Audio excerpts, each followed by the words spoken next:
Welcome, everyone, to tonight's first-round game here in Fairview, Tennessee, between our Fairview Yellow Jackets, 1 week removed from an undefeated, untied region championship game against Harpeth, but no rest for the Jackets. They're playing a very tough Region 5 East Nashville team here tonight. And we're going to get going here in just in a minute. The captains are out on the field. We'll see how the toss goes. But, Steve, this team they're playing, East Nashville, the Eagles from East Nashville, 4-6 record. But I was listening to them on the radio tonight. They might be one of the best 4-6 teams in the state. Region 5, tough district. Oh, it sure is. You've got Stratford in there, you've got CPA in there, and you've also got Good Pasture in there. Just to name a few, those are some good ones that they've got a win at Rossview, which I think Rossview is a 5A school out of Clarksville. And they had a pretty good year this year. Oh, they sure did. And then they got a win here at the last game of the season against White House Heritage. So those are all tough schools. And in watching a little bit of them that I could, an extremely fast team, an extremely quick team in the line, and they are big up front. I think they average probably about 3 biscuits across that line. I think there's a couple of them at 285 and a couple of them at over 300. That's going to be it's an opportunity for the Jackets to shoot some gaps if they can use their quickness to get by. This East Nashville team, when I was watching them warm up tonight, they were running a lot of 4 wide sets, 2 on each side, quarterback in the shotgun with 1 running back inside. Of course, they're not showing much in the field, but they were running a lot between the 0 gap and I guess you'd call it the 1 gap on the other side of the center. So it's going to be interesting to see what they do, but they also threw it a little bit. So the Jackets, they're 10-0. We've seen them. They play very, very good football. They play very good, efficient football, and I think their last 2 games have been their best 2 games. It has. It means a lot, Tim, to peak at the right time in any sport, And it looks like the Jackets will be kicking off to East Nashville. East Nashville comes in with a fairly good-sized roster. They've got 47 people on their roster. And when you look at their stats, one thing comes through repeatedly in every stat, regardless of whether it's offense or defense. The same 4 or 5 names appear each and every time. And some of those names to watch tonight are Jacob Phillips, Deshaun Watkins, Javon Talley, Brian Thompson, DeMarquez Trotter, Rondaris Gregory, Demario Gordon, Malik Watkins, and Dewan Moody. Now, I didn't speak much about their line, but they are big. All right, we're just about ready to start with the kickoff, Steve. Do you have any jitters before this game? Nope. Let's get after it, Tim. You just got to go through a game right here and just do all the little things like we've said all year and keep doing them play after play. Don't get outside yourself. Just play football. Oh, that ball. That's ooh.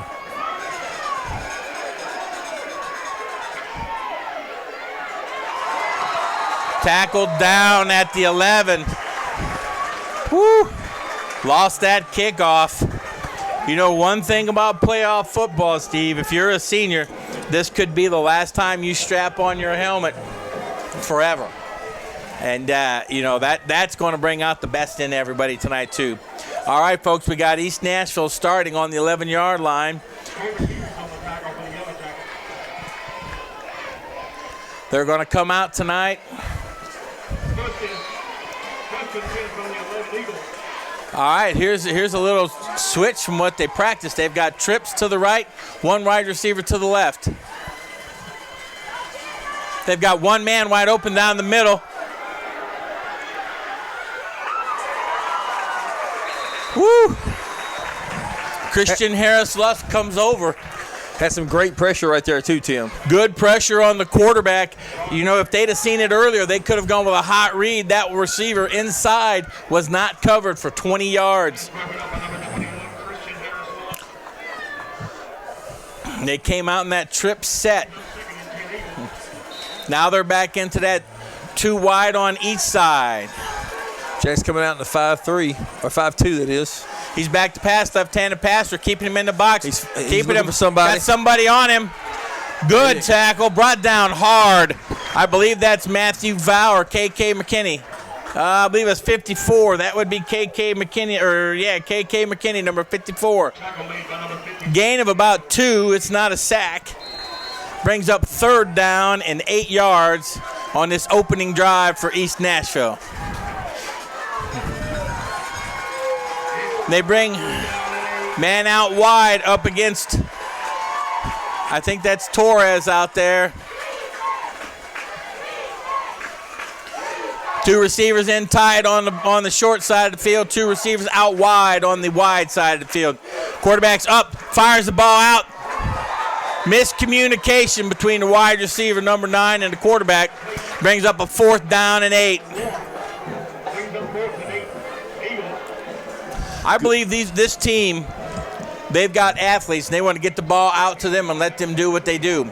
They do. They want to get in the open field. I think they're thinking their speed's a little bit better, but they're going to have a challenge if they can't, be on the same page getting that ball out there. That's right.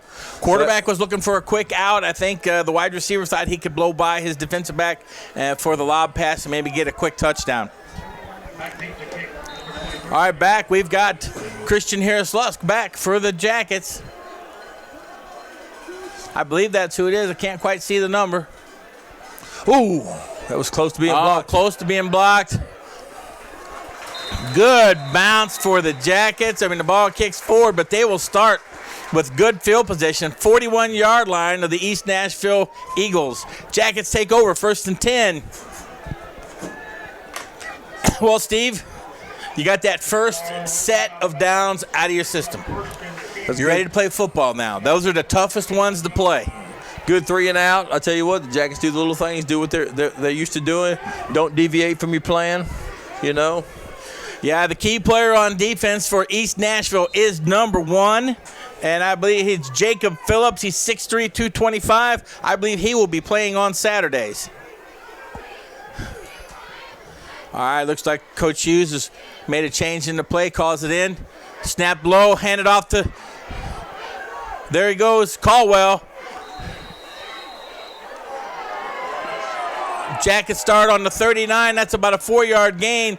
Jackets fans grumbling. Looked like a little bit of a late hit at the end. Get on the ball. What we do when you're big guys in the front like that, Tim, is you run those guys, and you run them and you run them. You see how their conditioning is. All right.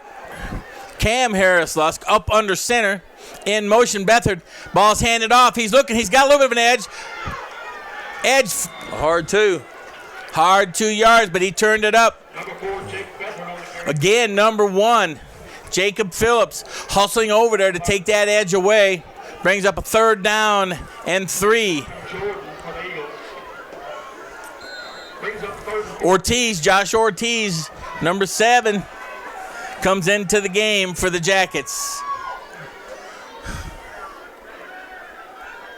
Beathard in motion.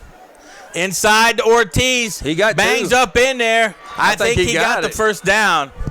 It depends on the spot. That spot is going to be a little short. Sure is. I think Coach Hughes will go for it right here, Tim.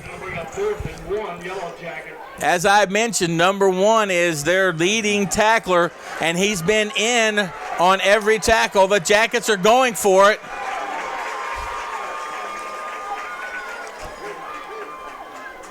Tried to draw him off sides. Good discipline by East Nashville.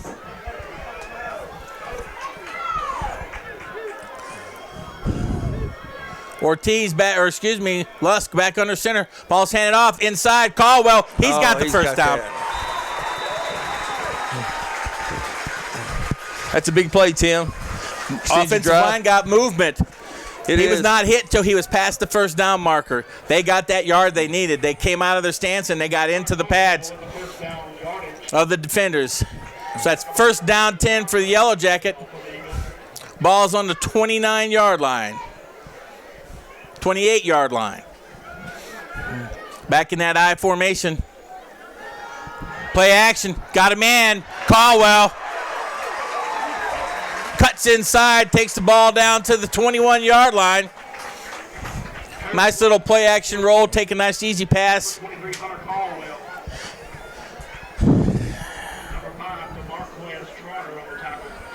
Nice. That was a nice open field tackle by number 5 for East Nashville. Yeah, he kind of turned around, saw that route, turned around and got just a little lunge in his hips to it, and just enough to get Caldwell off balance. And Caldwell made a move, cut inside, got a couple extra yards. I formation again, ball's handed off. Ooh. Nothing doing.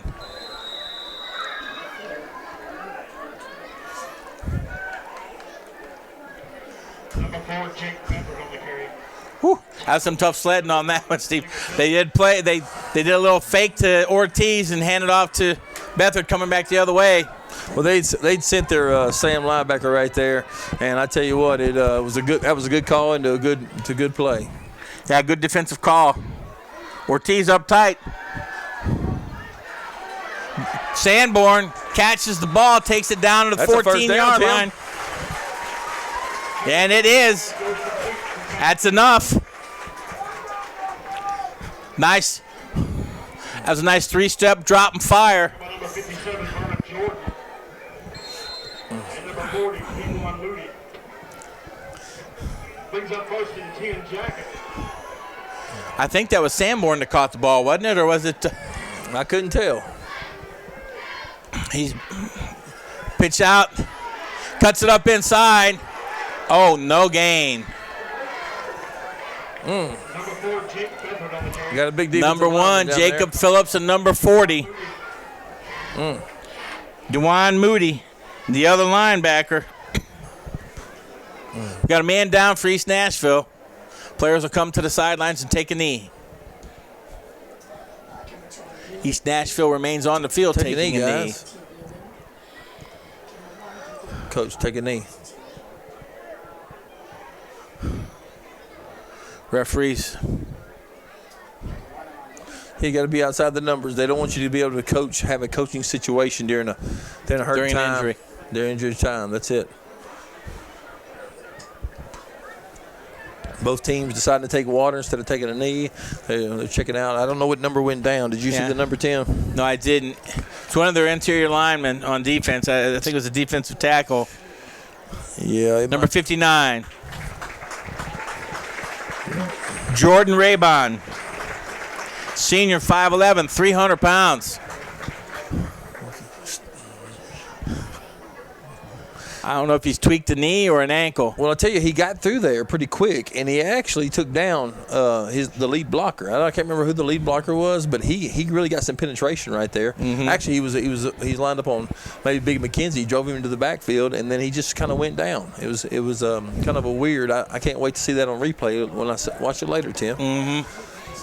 So you never know, man. When you're a big cat like that, you got a lot of pressure on your knees and your ankles. You never know, and you just don't know how your cleats are going to grab. It doesn't take much to kind of give you that little stinger in the knee.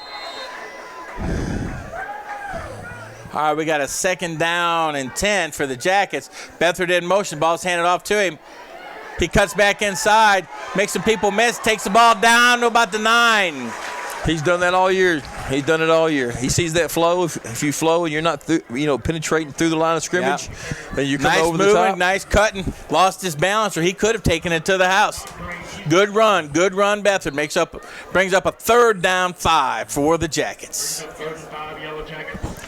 Well, this is early in the game, but I'd love to come away with some points right here, Tim. You got to have them. We need touchdowns, buddy. All right, ball's handed off, fake.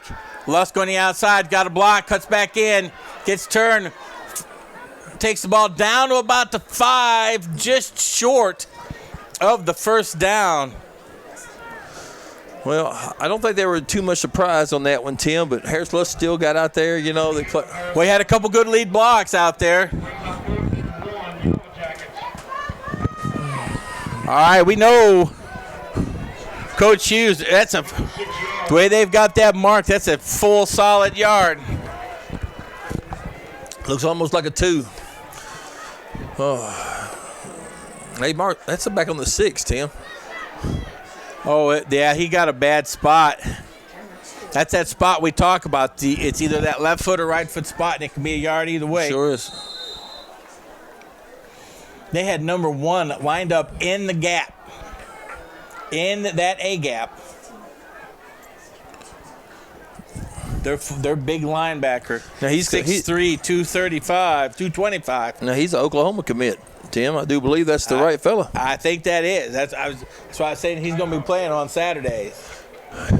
And I believe he's been in on nearly every tackle tonight. While we have this timeout, Steve, I'm going to tell you, this game's brought to us tonight by Eden Lampley, who's the director, Michael Hutchison and Jackson Ferguson on lead camera, Jenny Ryan and Vladdy Seekmeister on cameras. Commentary is yours truly, Tim French, joined by the ever-colorful, always incisive Steve Skelton. All right, the Jumbotron tonight is going to be being controlled by Skip and Jerry Hewlin. And as always, the game is being produced by the one, the only, the producer extraordinaire, Bob King. We have a foul calling in the press box. Bob. I will not describe it to you this week. Well, 4th down 1. Jackets come out. I say be looking for that slant right over there. Tight formation. Oh, he's got the first down. got it. He's got more. a touchdown. He may go all the way in. Let's wait for the touchdown. It is. Josh Ortiz. The bus. I know it. The bus. He has assumed the mantle. The celebrated long time You know, Tim, I tell you what. admired bus takes it in from 5 yards out. He sure does. I'm going to get something off of my chest, Tim. I feel like when I came in tonight, our crowd was a little calm. And I feel like people are a little worried. Because we came in here last year against Stratford, another good team on the road, and beat our brakes off. I just don't think Kick this is up. and it's good. I just don't think this is the same team, Tim, this year. Well, you know, Our crowd just came alive right there. That confidence is everything for these kids. we're 10-0 for a reason. That's right. We came to play. That's right. We came to play. And they came to play, and we'll see what happens here in 3 quarters, 5 minutes and 31 seconds. But as of that time in the first quarter, it's your Jackets 7, East Nashville yet to get on the board. Well, that's good to see, Tim. Real good to see. That was a grinded out, tough, earned it touchdown. Yeah, they sure did. Hey, 2 fourth downs on that drive. Well, the second fourth down converted to a touchdown. You're right. And I'm telling you, Ortiz staying low, keeping his pads low, staying below the shoulder pads of the defenders, and those linemen Oh, yeah. out in front of them, getting to that second level. All right, we're back to kick. Mr. Perez is in the kick for us. Woo. This is the kind of game. I sure like Chase's first kick. That worked out pretty good. Yeah, that was a very good kick. I think it was Chase that kicked that, wasn't it? I believe it was, and this is Torres. He's going Short. over. Right now, he's going to let that bounce. Oh, ball.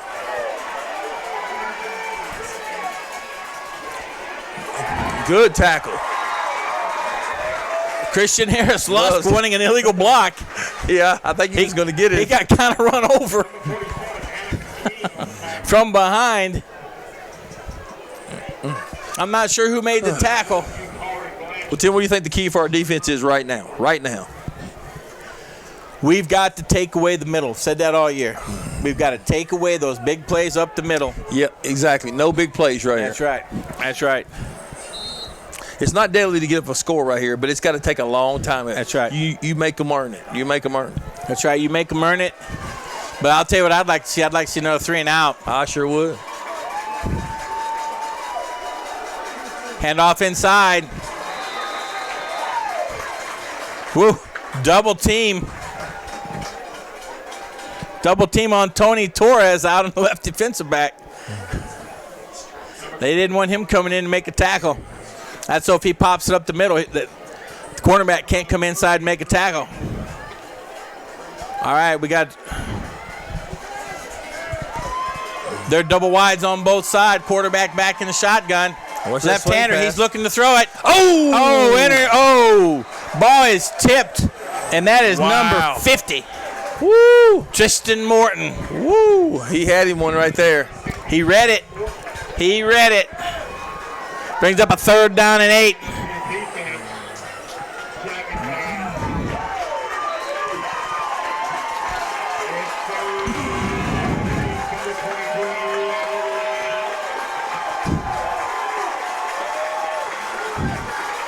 They're looking to throw the ball. No. A little bit of a quarterback draw. Great tackle on the edge. Sanborn.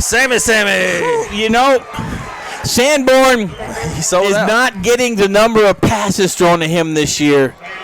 But when he does, he makes the most out of it. But he has been playing some outstanding outside LB for us. He's just being a senior. He's been a great senior. That's right. He is making plays. Hey, that's a big thing for yourself. I think that's a big difference between this team. They're playing for each other right That's now, right. Tim. That's right. This is a TEAM. That's right. Back to punt, 4th and 8. Ooh. All right, Christian Harris-Lusk. That was a good catch because I tell you what, that rolls That was a at least knuckleball. 15. That probably rolls 15. I know, and yeah, and that was a tough catch because that ball was a knuckleball. It was low too. It was rolling. All right, here we go, Steve. Jackets are going to take over their own 45-yard line. They come out, automatically get into formation, no huddle. And I think you're right. Coach Hughes is got this pace up a little bit. I think he's wanting to see what kind of conditioning his opponent's in tonight, especially those big linemen. That's a good cut by Hunter right there. Good cut. Good cut. Made 2 nice cuts. Made a decision at the line to take it off tackle, and then got the off tackle and made a decision. What kind of spot that's is Caldwell. that? Whoa. Is that the spot? That was. That's, wow. The last 2 weeks, I've seen a lot of those spots, and but it's going both ways. I know it. I'm just kind of like. It's as if they're spotting wherever he ends up. They spotted a yard back, like as if they're playing a slide. All right, he's up under center. Beathard in motion, I formation. Dang, Big McKenzie. He's jumping.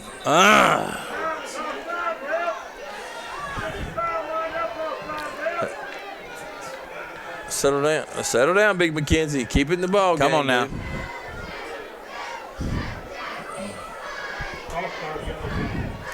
Now, What we talked about was playing clean. We got.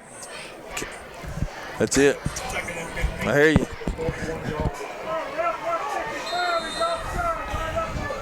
Four?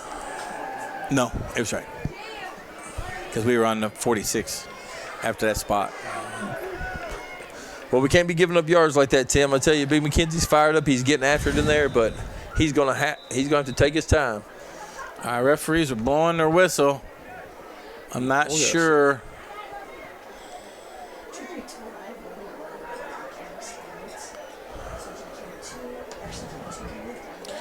Not sure what the referees are huddling about, but something's got them in need of having a little group discussion. I think there's resetting the clock, maybe. I don't know. Our line. I'm not seeing anybody looking up to the man upstairs. No, our line judge is not getting out here too quick. All right, there's They got the a guy. clock. He's offsides right there, Tim. I formation. He is offsides.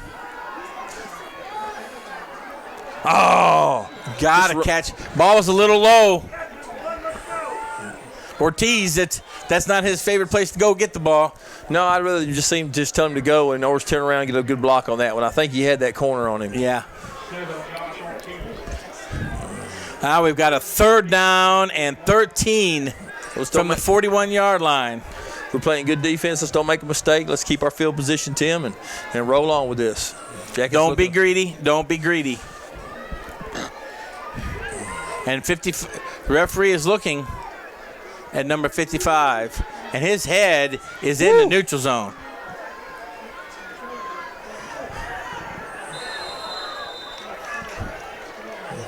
Back shoulder pass. Jackets coaches were wanting an interference. He was trying to ride Beathard out of bounds. Back to punt for the Yellow Jackets, number 15. But they had a man coming on the edge.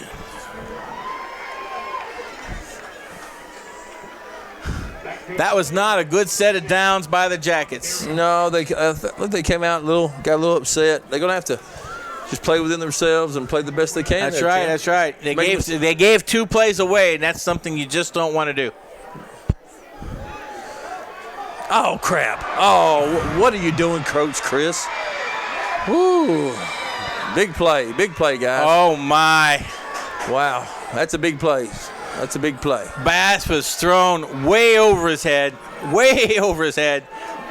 Picked off. Well, we could have got some good field position out of that. You know, that'd be a hard one for me right there to watch back. That's those plays where, you know, if it works, it's great. And when it don't, it just doesn't look good at all. No, it doesn't. I like to see them back, kept them back up the whole first half, Tim.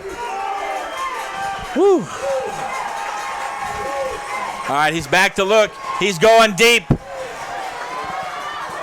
No, there's no way he caught that.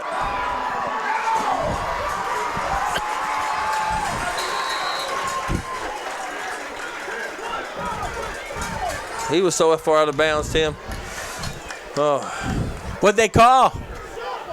I don't think they called anything. I'm just saying they called incomplete pass. I didn't tell you. Yeah. You didn't see that. You couldn't see that from the corner. No, I couldn't see it. He caught that about the 1 to 2 yard line, but he was right on the line, Tim. It would have been really hard to have caught that. He probably caught that ball 2 yards over his shoulder, but he's a tall cat. I just want to say, next year for football season, if I'm back calling the game, there's going to be a couple of these bricks missing.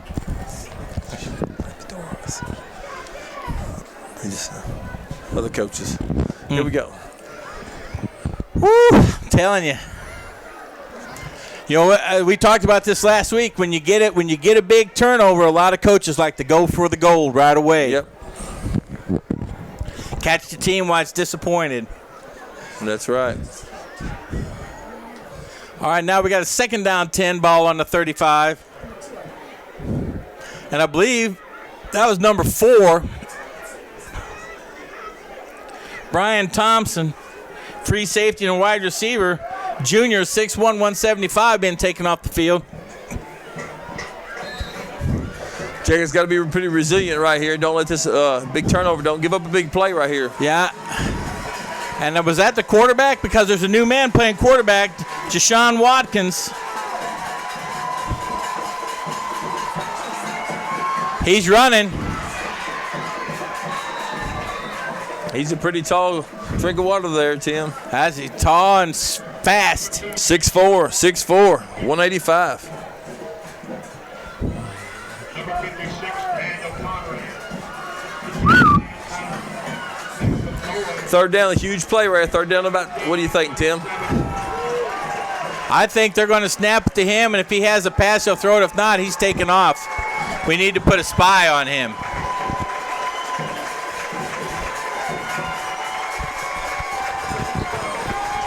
Play's been called in. Big 3rd down play.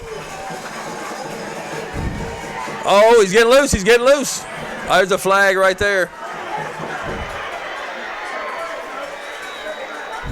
We got a flag. We got a hold back here on the 34-yard line. Yeah, your defensive end cut back across, and then he was trying to pursue, and he you know, that's not that's hard as a tackle to know he's going to change direction on you. You talk about that, keeping your hands inside. Well, he had his hands inside. I'm just saying his running back was going one way, and before he knew it, he was blocking his butt off. And before he knew it, he cut back on him, and all of a sudden he was in the wrong position, and he was still blocking. So the Jackets dodge a bullet nonetheless. 10-yard penalty. Brings up a 3rd down and 19.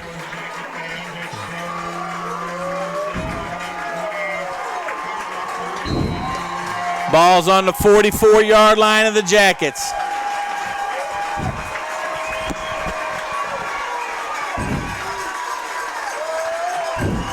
Snaps back, quarterback's looking, heaving it long. Ooh, he almost caught that, Tim. Five's a pretty good athlete now. Yeah.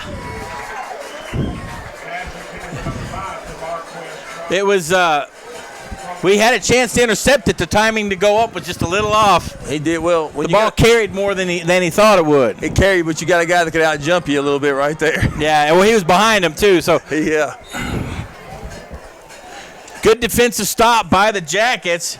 They recover from that fourth down fake and interception. Now East Nashville's going to try to pin the Jackets back deep, return the favor, because they've had pretty bad field position this entire game. He's going to have to pick that ball. Oh, no, he should let that go in. Ball go.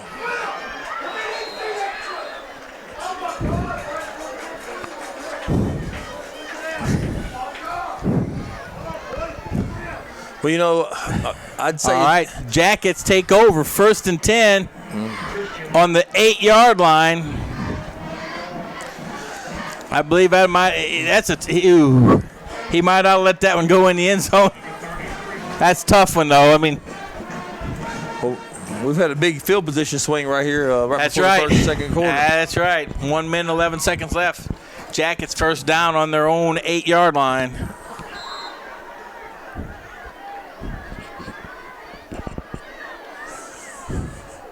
All right.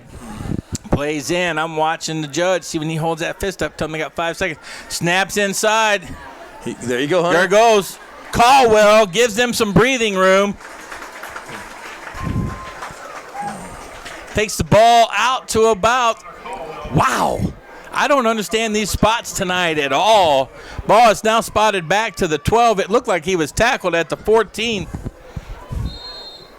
And that's, I have to say, it's consistent for both teams. They are spotting that ball well short of where the runner is going down. Ortiz back in the ball game. Jackets tight splits. Cam Harris-Lusk up under center. Ball's inside. Ortiz. Power running by Ortiz. I sure like the Jackets' offensive line. They're coming off the ball right now, Tim. They are earning their pay, as they say in the business. Ball is now out to the 17. Go hit the quarter. The 17-yard line. They haven't moved the down marker yet. I guess they're waiting to see what they're going to do. That's the end of the quarter. Did you see that? What? Had a little bit of a nippy breeze there. Well, let's get our field position back here and try to keep it the rest of the half, Tim. That's right. When you got big games like this, athletic guys, you want to keep that short side of the field best you can. That's right. Jackets have made progress. They're going to have about a 3rd down and I believe 2. It may be less. We'll wait and see the final spot.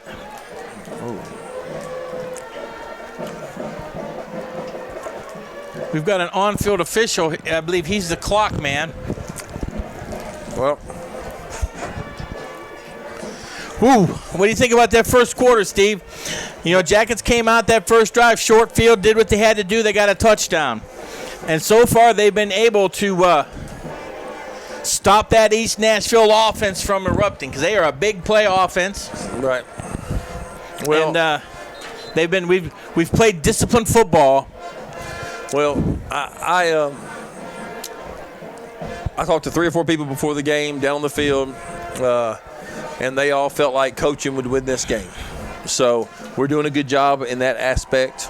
But right there, our defensive stand we had, I know we said it was a good defensive stand, but when you're dependent on a couple flags to make your stand for you, you know, that catch down there was really close to a catch. So that's where I don't like us playing that bubble. We don't want to stand on that bubble. That's right. Let's stay where we need to be. Let's stay on our side of the field.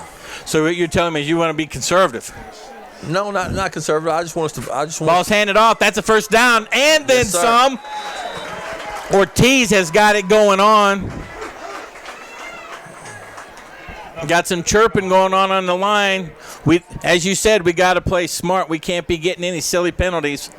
Play football. That's a first down for the Jackets. Ball is out to the 24-yard line. That's right. So it's easy to get our emotions away from us as players and get caught up in everything. That's right. Do the little things, and they're going to be all right. That's right. They're going to be all right. Uh-oh. Edit that out. Bobby might want to edit that out. You're talking about the melodious tones of Steve Skelton in between plays. I know. Lusk up under center. Play action. He's got Caldwell out on the side. Good block. Comes down the sidelines. Oh, they're going to call it. They're going to call one back on the middle of the field. They're going to call the block over here that broke him free. They're going to call that a block in the back. A late flag.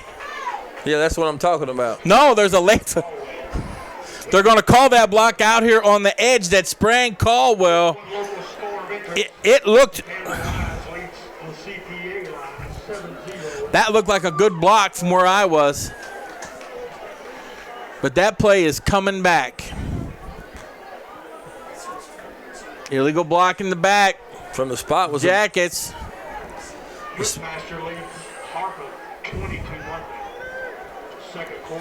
Man, I did not like that call. I saw it right out here. He got his head in front. That's a spot foul, 10-yarder.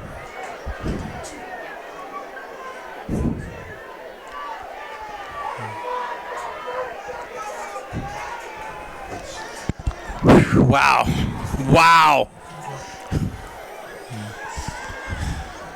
Well, you know, East Nashville had a good play brought back by a call. Yep. An illegal block call or holding call. Ortiz back into the ball game. Harris Lusk in the shotgun. Play action to Bethard. Ball's fired down the field. Caught. Caldwell. Ball up to the 48-yard line. Wow. That was a missile. Wow, what a play. Nice. Lusk play actions, takes steps back, gives Caldwell time to clear the linebacker, center of the field. He throws a dart down the middle of the field. Completion, Jackets, 48-yard line. 1st and 10, Yellow Jackets. First down. Yep. Way to come back. Way to come back from adversity. You like to see that. That's big. That's confidence builder right there. That's right. Harris Lusk up under center. Ortiz right behind him. Sanborn at the bottom of the field.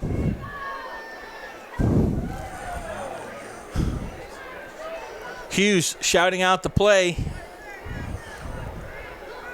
In motion, Caldwell back to the center. Ball's handed off up the middle. Caldwell comes through. Makes a man miss. Powers forward. Dives for a few extra yards. Jake, number 1, had his head down. Caldwell, man, made him miss. And that's a horrible spot. Look what the spot's 44. Ball should be on the 41. What? Wow. Maybe it's our angle, Tim. We're going to blame it on our angle instead of blaming it on we must have bad vision. All right, Harris Lusk up under center. Ortiz behind him. Caldwell in motion. Play action. Fake to him inside to Bethard. Bethard makes a man miss. Cuts up. All right, let's see where he spots this one. He's spotting it at the 41. That looks like a good spot.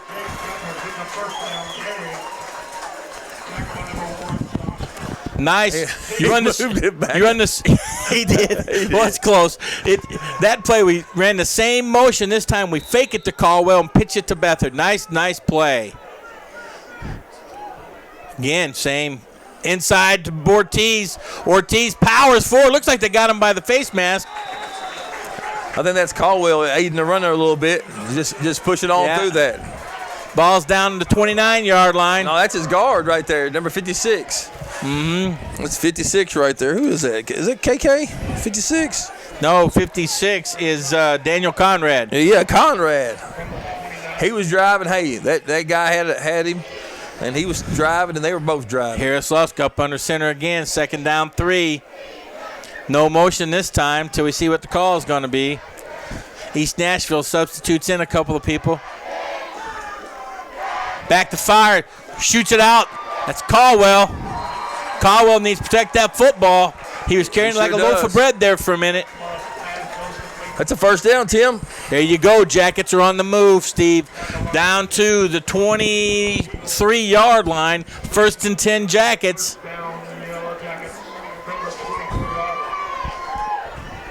Teams moving.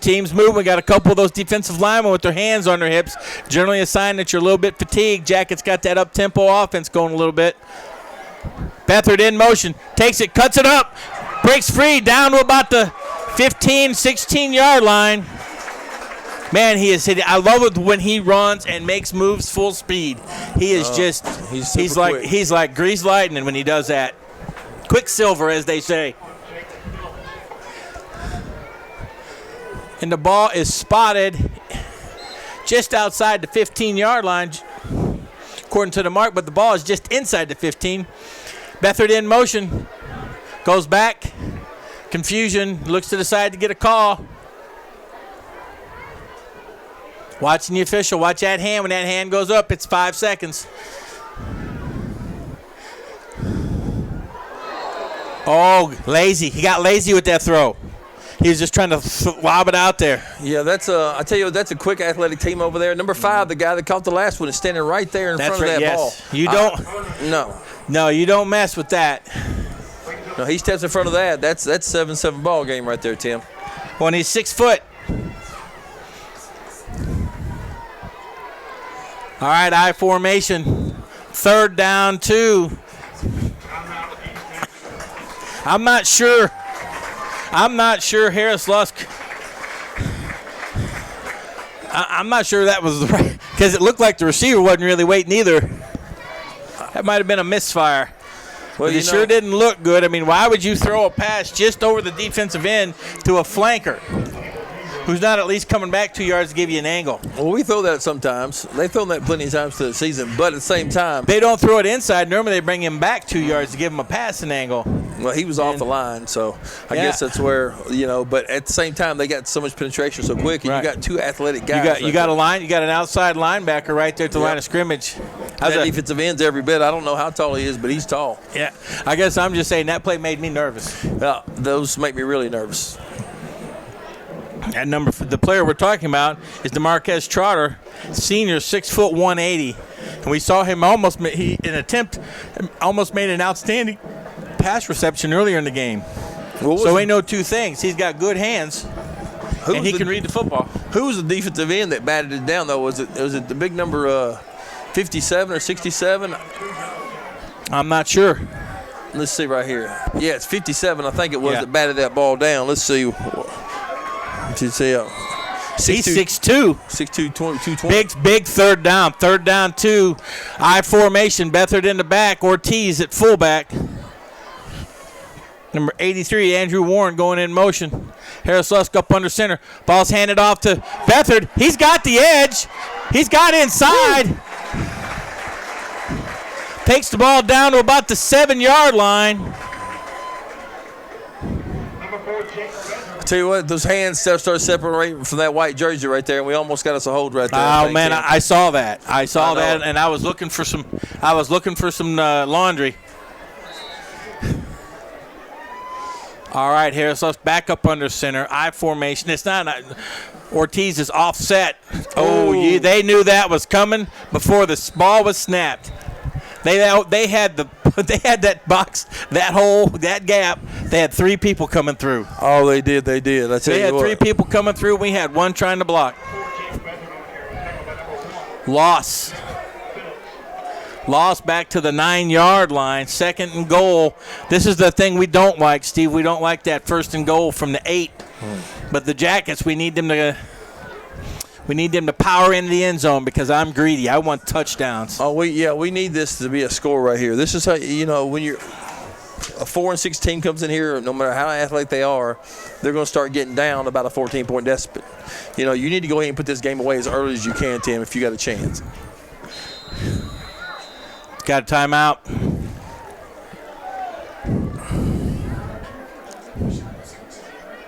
No, we don't. We got to delay a game. That is one of my – really? Delay a game. Now the ball's back to the 14. Not good football by the Jackets. Coach has got to get that in. We got to get that stuff going. I saw the official raise his hand. That means you got 5 seconds left. All right, we've got everybody. 2 on the top, 2 on the bottom. Caldwell in motion. And he might have went too early. He did go too early. Wow, that play was wide open. He shouldn't even thrown it with that. Shouldn't even thrown that. I don't know why he threw that ball after the whistle. Caldwell left early. That's going to be another 5-yard penalty, illegal procedure. The more these penalties go on, the more you're going to be on eggshells, Tim. That's right. And the more mistakes they're going to make. They need to shake this off, get this ball in the end zone, and keep playing football. That's right. That's right. You got to put it behind you. I know it's hard. We haven't had a snap, and we've lost 10 yards.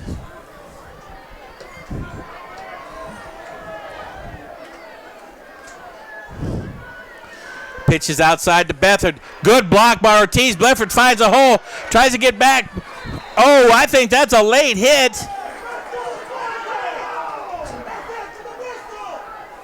Fans are saying the same thing. Where's that ball going back to? I'm not sure what. There it is, 16. All right, now it is 3rd and goal from the 16. Remember, we had 1st and goal from the 8. Good block by Ortiz on the edge.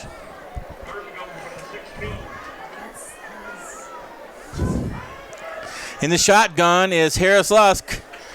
And now we've got someone else jump.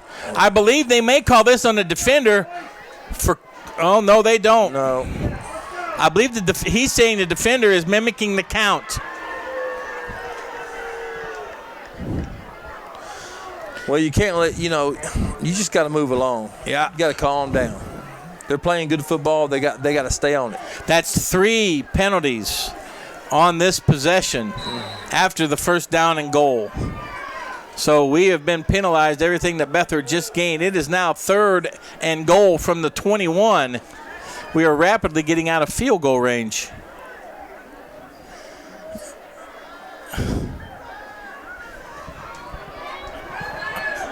The face guard, he never turned around. What in the world? Jackets fans getting a little restless. Tim, the defender's got to have a chance to. He's got to turn to the bar, give room for the receiver. We've seen that called almost every time this year. All right, Jackets back to attempt a 38-yard field goal.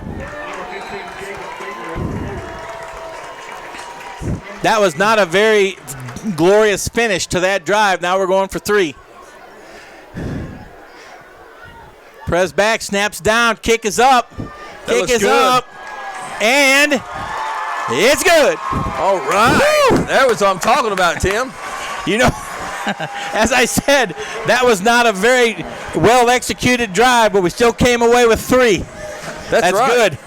That's huge. That's a huge 3 Well, points. if you remember, that was a 90. We started on the 8-yard line. Good clock management. Oh, man, that's huge. Burned up some clock. Brought the ball down. Jackets 10. East Nashville yet to get on the board. 6:33 in this second quarter. My, oh, my, I'm telling you.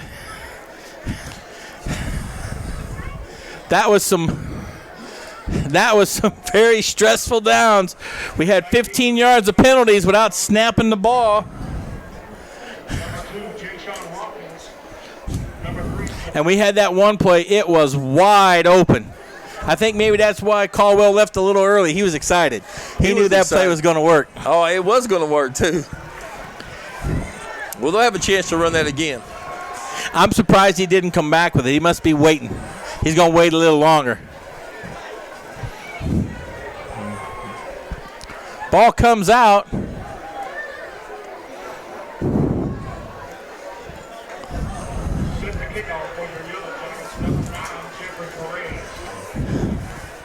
Jackets.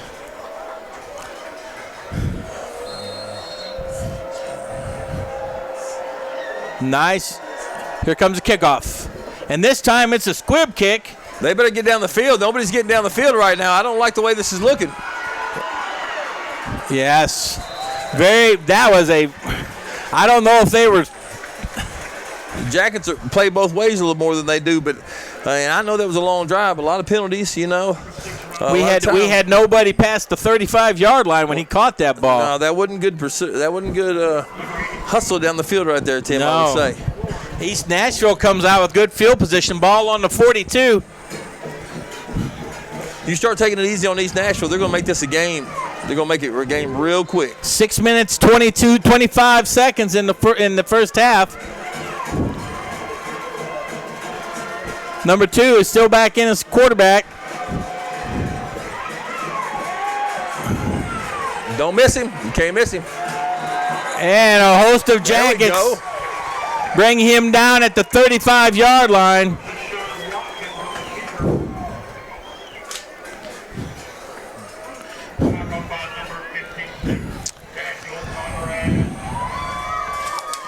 That defensive end did a great job right there. He did. He did. If you let them stay a one-score game, it's a game. Get up there. They go. Steve and I were just going over some earlier games this season, talking about how emotions have such an impact on a game. All right, he's back. He's heaving deep. Receiver's there. He caught that ball. He caught that ball. And I'm telling you what. 15-yard. I believe Blake Russell, he covered it about as well as you can. They bought that. What's the flag down for? He celebrated at the end. He did a strong man, Superman, I'm the man, whatever. Oh, and that's going to be. You can't cost him 15, man. I hate that for him. That was a great catch. That's a shame. You make an outstanding play like that. But you know, it's a first down in his mind. He's probably still happy to make the catch, I'll tell you. But here's the deal. That ball was spot on the 30-yard line, Tim, was it not? Caught. They spotted on the 29. I mean the 31. We're gonna be talking about that all night. It's you know, I have a theory. I think the game's faster than the officials, and they are the ones with the bad angle. I think they're trailing the play, and they're not seeing where these. Is that narcissistic a little bit there, Tim? No. I think that the referees are not able to keep up with these players on the field. All right, Fairview finds herself backed up in their own territory again. All right, number 5 is back in. Number 9 switching sides. I see what they're doing. They're looking for the matchup. They're looking for 5 again. Good job by Chase Myatt. Good job. Yep. They wanted that matchup. They wanted the matchup of 6-foot Demetrius Trotter. Yep, against Chase Myatt. Against 5'8", 140, Chase Myatt. But I tell you what,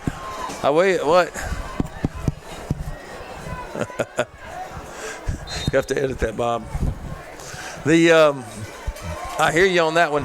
Well, you know what? Hey, he's been on everybody all year long, Tim.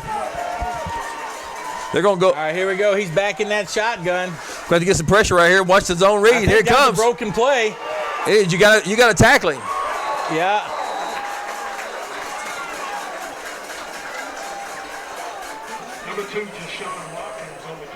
That's going to bring up a third down and about. Deshaun's ahead. Third and about 3. Is it just Sean or just Sean? Just Sean. Deshaun Watkins. He's a great athlete. He's not used to being out there in the open field, I don't think, Tim. We're going to have to pin our ears back right here. We can't let him to get out here on us.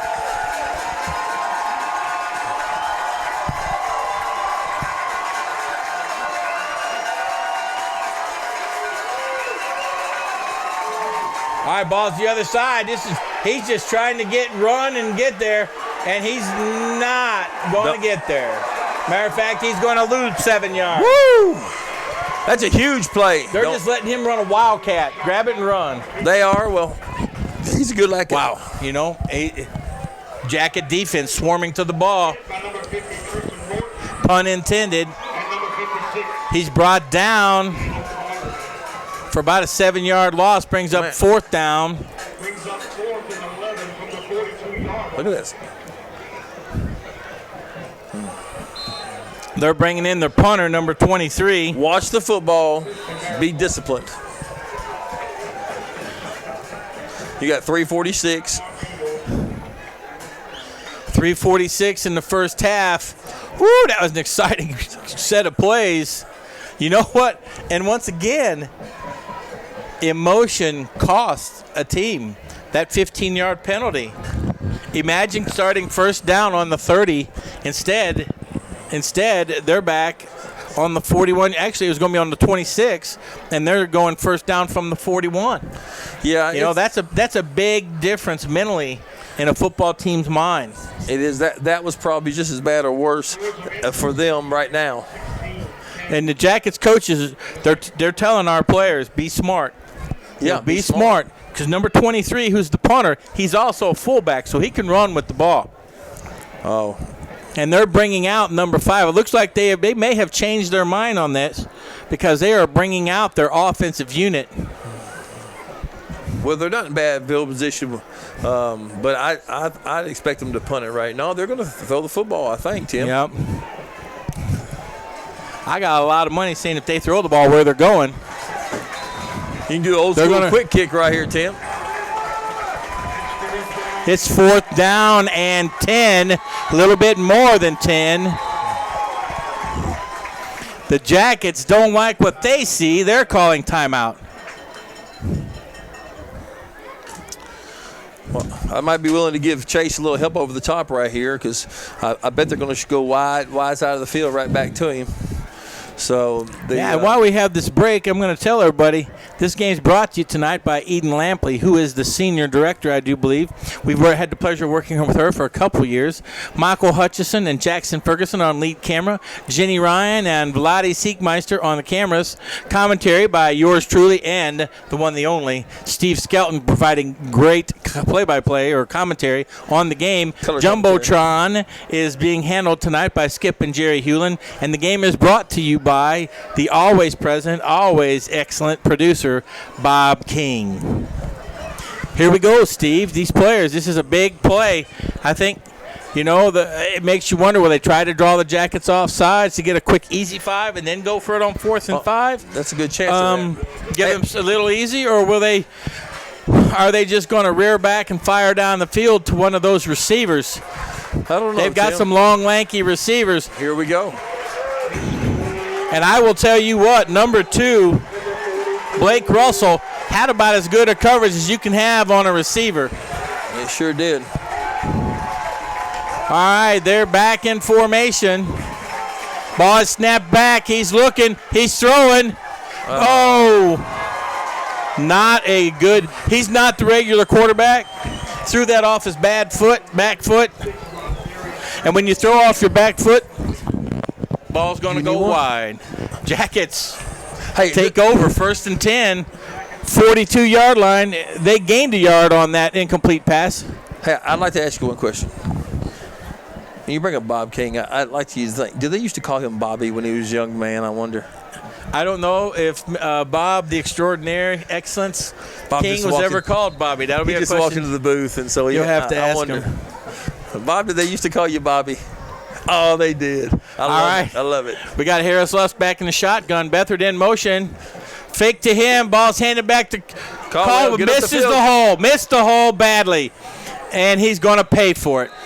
Well, I'll tell you what. He's had that tendency this year to try and fight outside. The hole was there. Beathard's been hitting it all night long. Bad read by Caldwell results in a 2-yard loss for the Jackets. Well, I think they've got this much time, and it's a lot easier for us to see it up here than it is for them down on the field.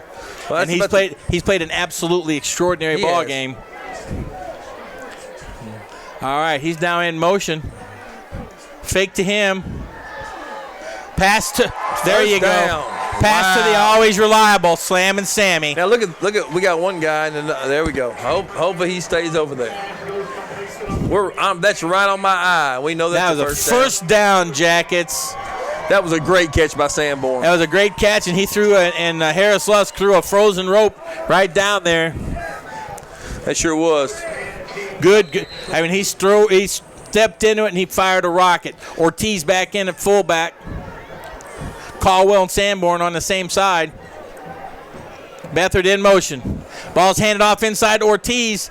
Ortiz powers, hit behind the line of scrimmage, powers forward for 4 yards. That was 4 yards?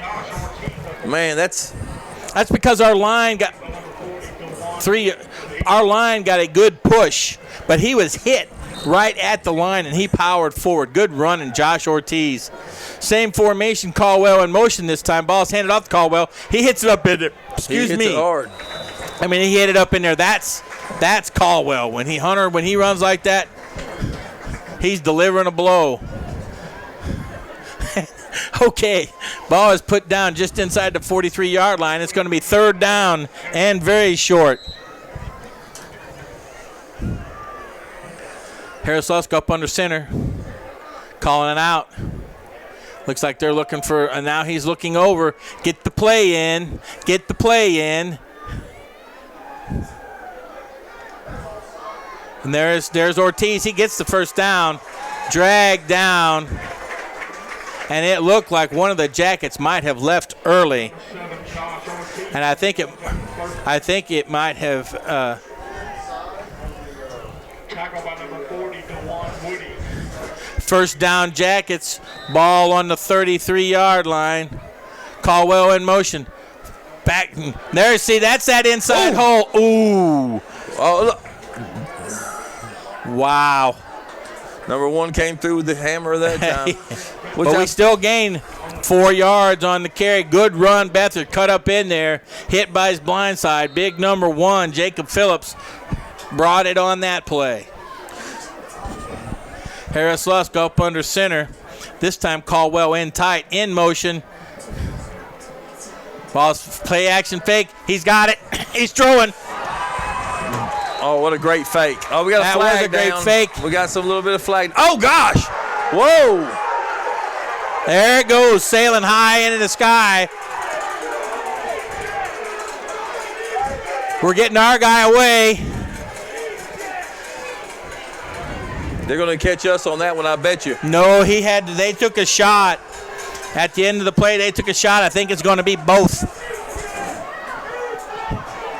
Well, we had one laying down on the ground, and we had somebody getting on top of him a little bit there. That's going to be off. That should be offsetting. But I thought we had a third flag. The original flag would be a holding. I would get. Yeah, I think the original flag was holding. So these two are offset, and the holding will still take place. Holding. That was the original call. Personal foul, East Nashville. They're gonna mark off the 10, and then they'll mark off 15. It'll still be second down, I think, Tim. It'll still be second down. They'll mark off 10, and then they'll mark off 15. Jackets need to scoot back.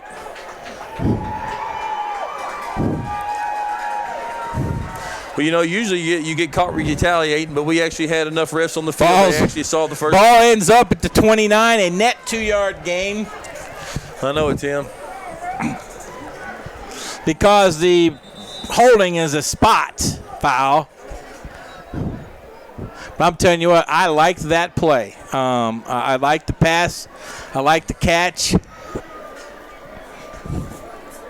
And the question is a personal foul an automatic first down?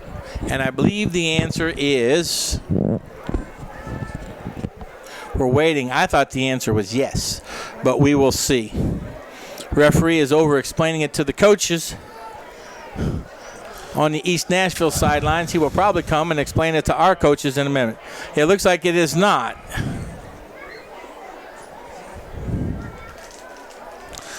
I think the fact that it was after the play, maybe, not during.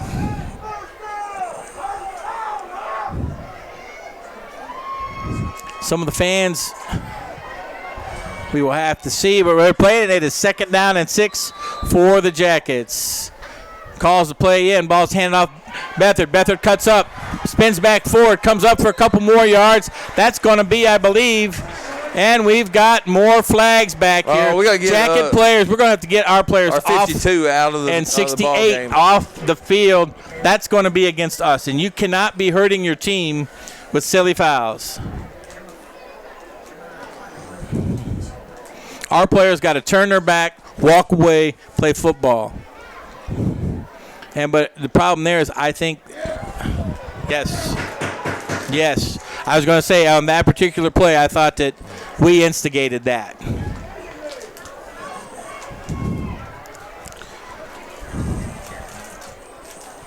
At halftime, CPA leads Camden. 56 seconds left in this first half in what has become an ugly set of plays. We need to get these young men playing football on both sides of the ball.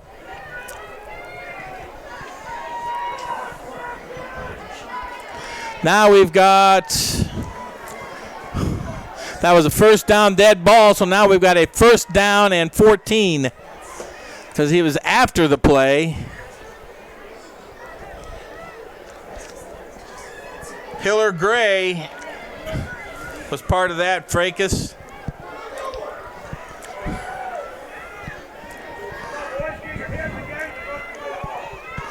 It's a 1st and 10. After that is a dead ball penalty. All right, he's got a throwing ball downfield. He's got Sanborn. Sanborn does not get out of bounds, does not get a first down. How did we get a first down right there, Mr. Tim? Well, Beathard had the first down on the run. The dead ball foul was after the run, and the penalty was marked off from the point of the foul.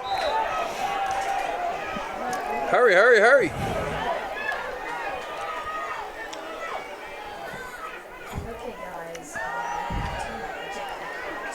Oh, he was looking to go back to Beathard.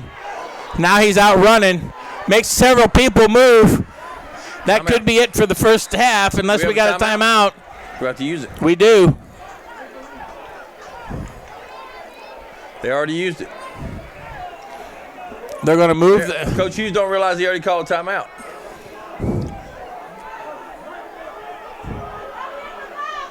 Referee's got to blow it in. He does. Clock starts. All right, he spikes it in the ground to stop the clock. Play. So now are they going to go for 3? He must think he's got time for 2 plays. He's going to try to throw it. And if I'll tell you what, that play was well defended. That was supposed to be a fake and then throw it back over the shoulder of the linebacker, and they had outstanding coverage on that play. Well, they took away the receiver, and Harris Lusk did the right thing. He pulled the ball down and did the best he could to get downfield for positive yardage. You know, you could. It's easy to make a mistake, and these guys are very, very athletic. Throwing back across the field like that, floating one, scares me, Tim. It was a good decision. Oh, he was just running to get the ball in better position for the field goal attempt. Obviously, Perez likes to kick from the left hash. That's right.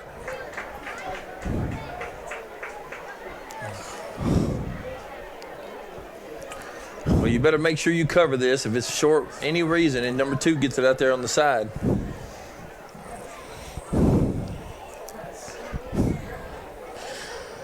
Jackets look like they're lining up for a field goal. At least that's where he ran the ball to the hash. This is going to be a 39-yard attempt for Perez.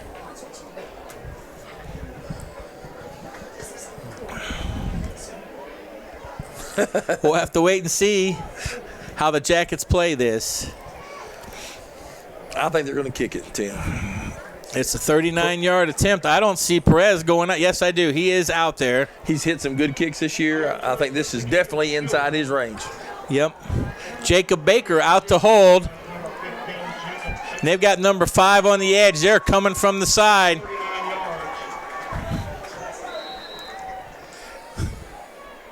Timeout, East Nashville. Freeze the kicker. Biggest thing you don't want to do right here is stand there watching. And East Nashville is overloading this left side. Oh, yeah. They're going to try to come in and get it. And the thing is, on this field goal, after they kick, they've got to get up and be prepared to make a tackle. I mean, we all saw what happened in Auburn, Alabama a few years ago. Yes, sir.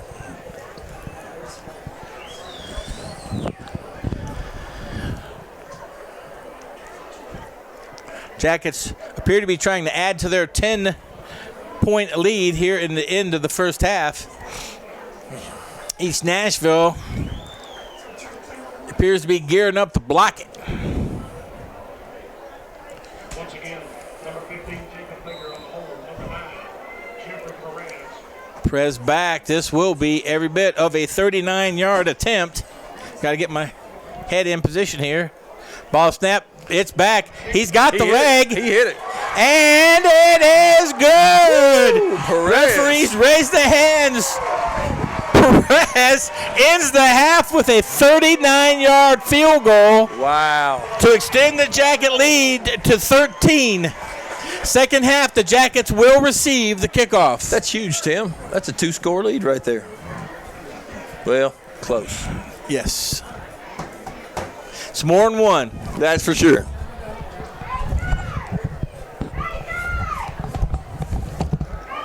All right, Jackets go in at halftime. Before we wrap up first half, give me your synopsis of the first half, Steve Skelton. Well, Bob might have to edit a few things out of that first half. We're getting kind of excited up here. But I tell you what, Jackets are playing hard. If they'll just play hard, and after they make a mistake, go on to the next play, they'll come out of this victorious. They can't get caught up in all the hoopla. That's right. And all the teeter-tatting back and forth, in between plays. That's right. What I've seen, when the Jackets are playing football, they're being successful. Exactly. When they get involved in all the extracurriculars, they're not. Although they did have a few, they had 3 plays.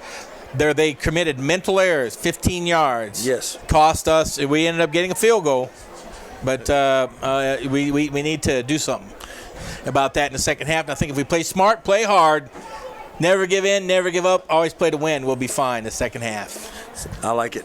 I like it a lot. All right, signing off for the first half. See you in a few. All right, thank you.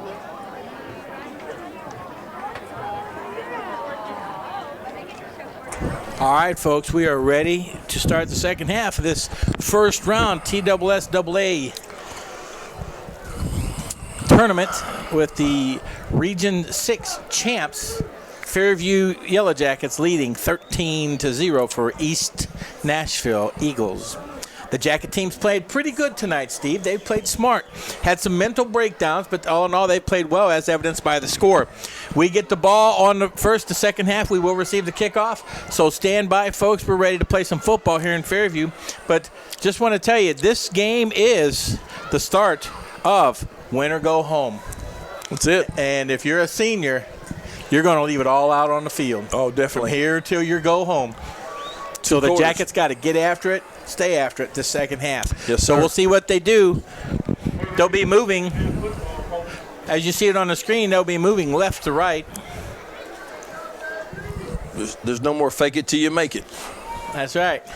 Or in the old calendar, or in the old compass, I believe that would be south.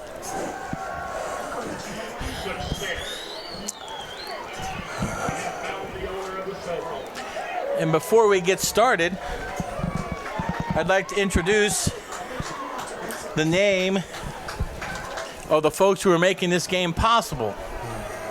Eden Lampley is our student director. Michael Hutchinson and Jack Johnson, I apologize for the wrong name earlier, are on the lead cameras. Jenny Ryan and Vladdy Siegmeister are running the cameras.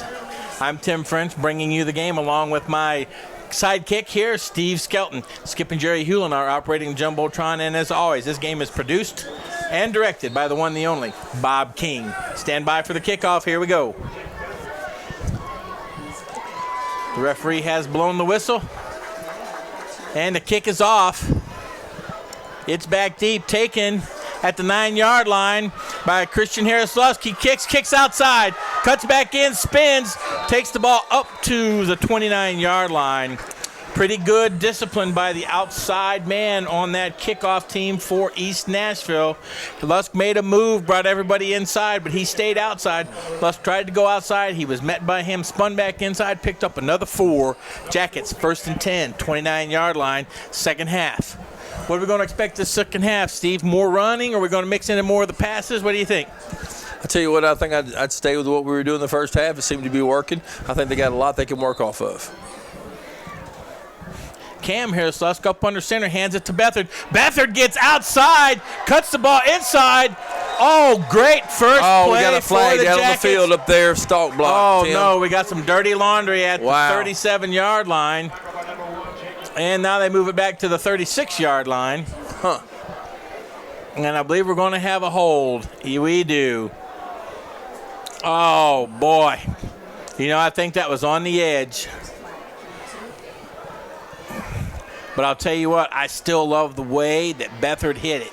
He hit that so fast, I'll tell you what. He hit it. He wasn't dancing. He wasn't making moves. Everything he did was at full speed. It's one of the first times I've seen that their defensive end didn't flow to the football over there really well. So we caught him looking down inside. Well, that's not 53 this time, though. That's they right. switched him to the wide side of the field. Maybe that's why. Number 1, Jacob Phillips. Oh, 53 is out. Well, he right wasn't now. out there to meet it.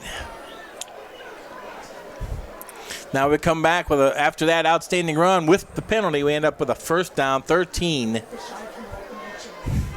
Ball on the 28. Ball's handed off to Beathard again. Nothing doing. Woo, dang. So a little slip on his cut, and he is tackled hard by number 22, Sean Davidson, 6'1", 210. Tackled by number 52. That was 22 that finished up that tackle. Now we've got a second down and 15. Ball's outside. He's got a man open. Oh boy. Whoa. Oh, no. Oh, my gosh. Wow. Obvious missed call. That was way bad. Man, they got away with one right there. We got third and 15 boy. Wow. Referee right there. Looks the coach in the face and says nothing happening. Whew, I don't think he'll be working another playoff game. That's the kind of missed call to get you off the field in the playoffs if you're an official. And I don't think he'll be back. Third down, 15. Snaps back. Lusk is looking. Sees nothing. He takes off. Ooh, tackled at the 35. He had the outside. He just didn't trust himself at first there. Right. That's going to make up a fourth down. Jackets are going to bring in the punt team. First time tonight we've seen the Jacket punt team. That was a weird play just for the fact that he actually cut the receiver. It was like a tackle, Tim. Mm-hmm. That is interference Yeah. by definition. Good kick, Punts good back. long kick. Run. Lusk, where you go? He touched it.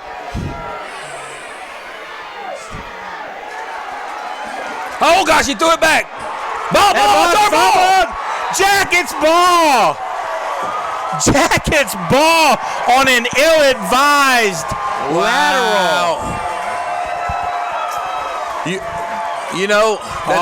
That makes a coach have gray hair. You shut the team down on their first offensive series. Matter of fact, you dominate them on their first offensive series, and you turn the ball over on special teams. That will cause a coach to have gray hair.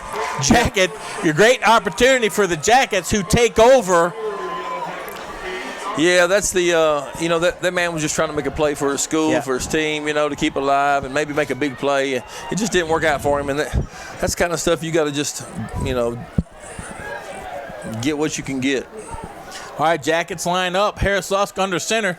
Ortiz behind him. Beathard in motion. Ball's handed off to Ortiz. Powers up inside. He's still going. He's still powering.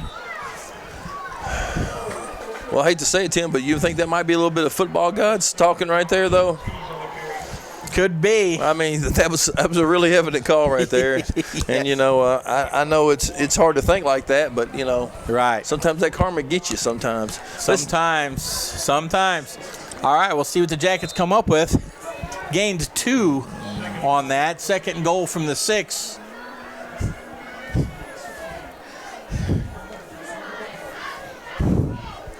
Jackets in the I formation. Ooh.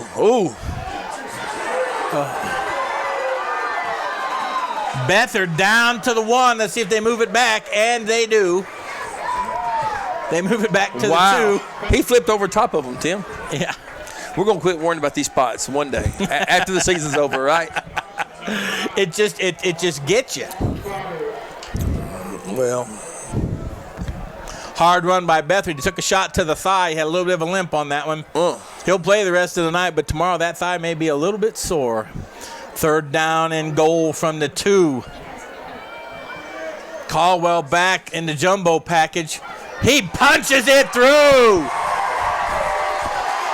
Woo! Turnovers to touchdowns for the Jackets here in this 3rd quarter. Their first series doesn't go well. The punt is down. They get a fumble on an ill-advised lateral by the East Nashville team.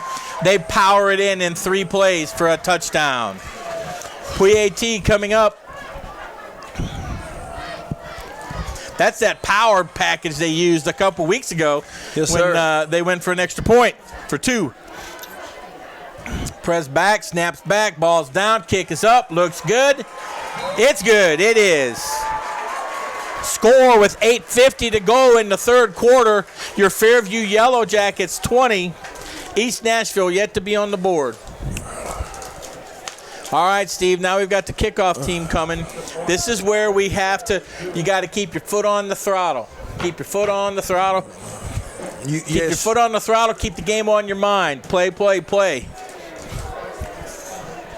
All right, Jacket kickoff team's out there. That's right. Play football, play football, play football.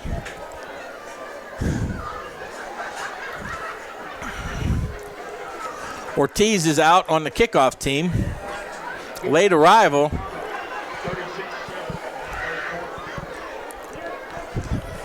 And we have 11. I just counted.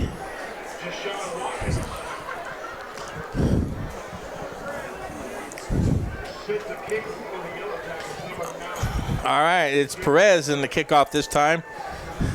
He's been the main kicker tonight. I believe Chase did the opening kickoff with the spot kick.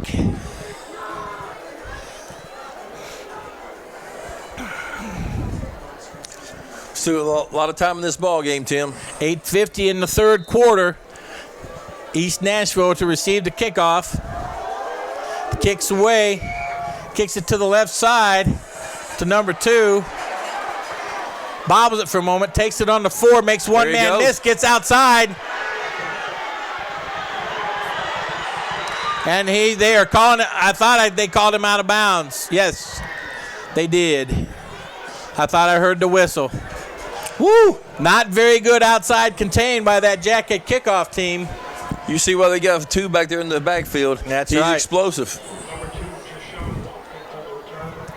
Ball will be on the 45-yard line of the Jackets. Not a very good kickoff coverage. And they're moving the ball back. I guess he stepped out of bounds. Oh, there's a penalty on the 35. Maybe that's why it was so open on the side. Holding on the kickoff. Spot foul. Brings the ball, instead of starting on the Jackets 45, they're starting on their own 26. Penalties. Oh, Huge. Boy. That's a huge play. I tell you what, coaches have to have the patience of Job, the mental strength of the Hulk. These kind of things just will. All right, they've got the original quarterback back in. Number 4, handoff inside. Nothing happening. Tackle brought down for little or no gain, maybe even a small loss. It was indeed a small loss. Good penetration by the Jackets on that play. Definitely. I believe that was number 54, K.K. McKinney, that was inside there. He got inside the tackle. Excuse me, yeah, he got inside the guard. Blew that play up very quick. They've got number 1 in offense now, who is Jacob Phillips. Ball snap, looking again. And that is number 22 on the handoff, Sean Davison. You're playing good defense. You can't you can't be talking and getting rattled right there when guys are talking in your ear hole. Play football. That brings up a 3rd down and 12 for the Jackets. It's time to stand up.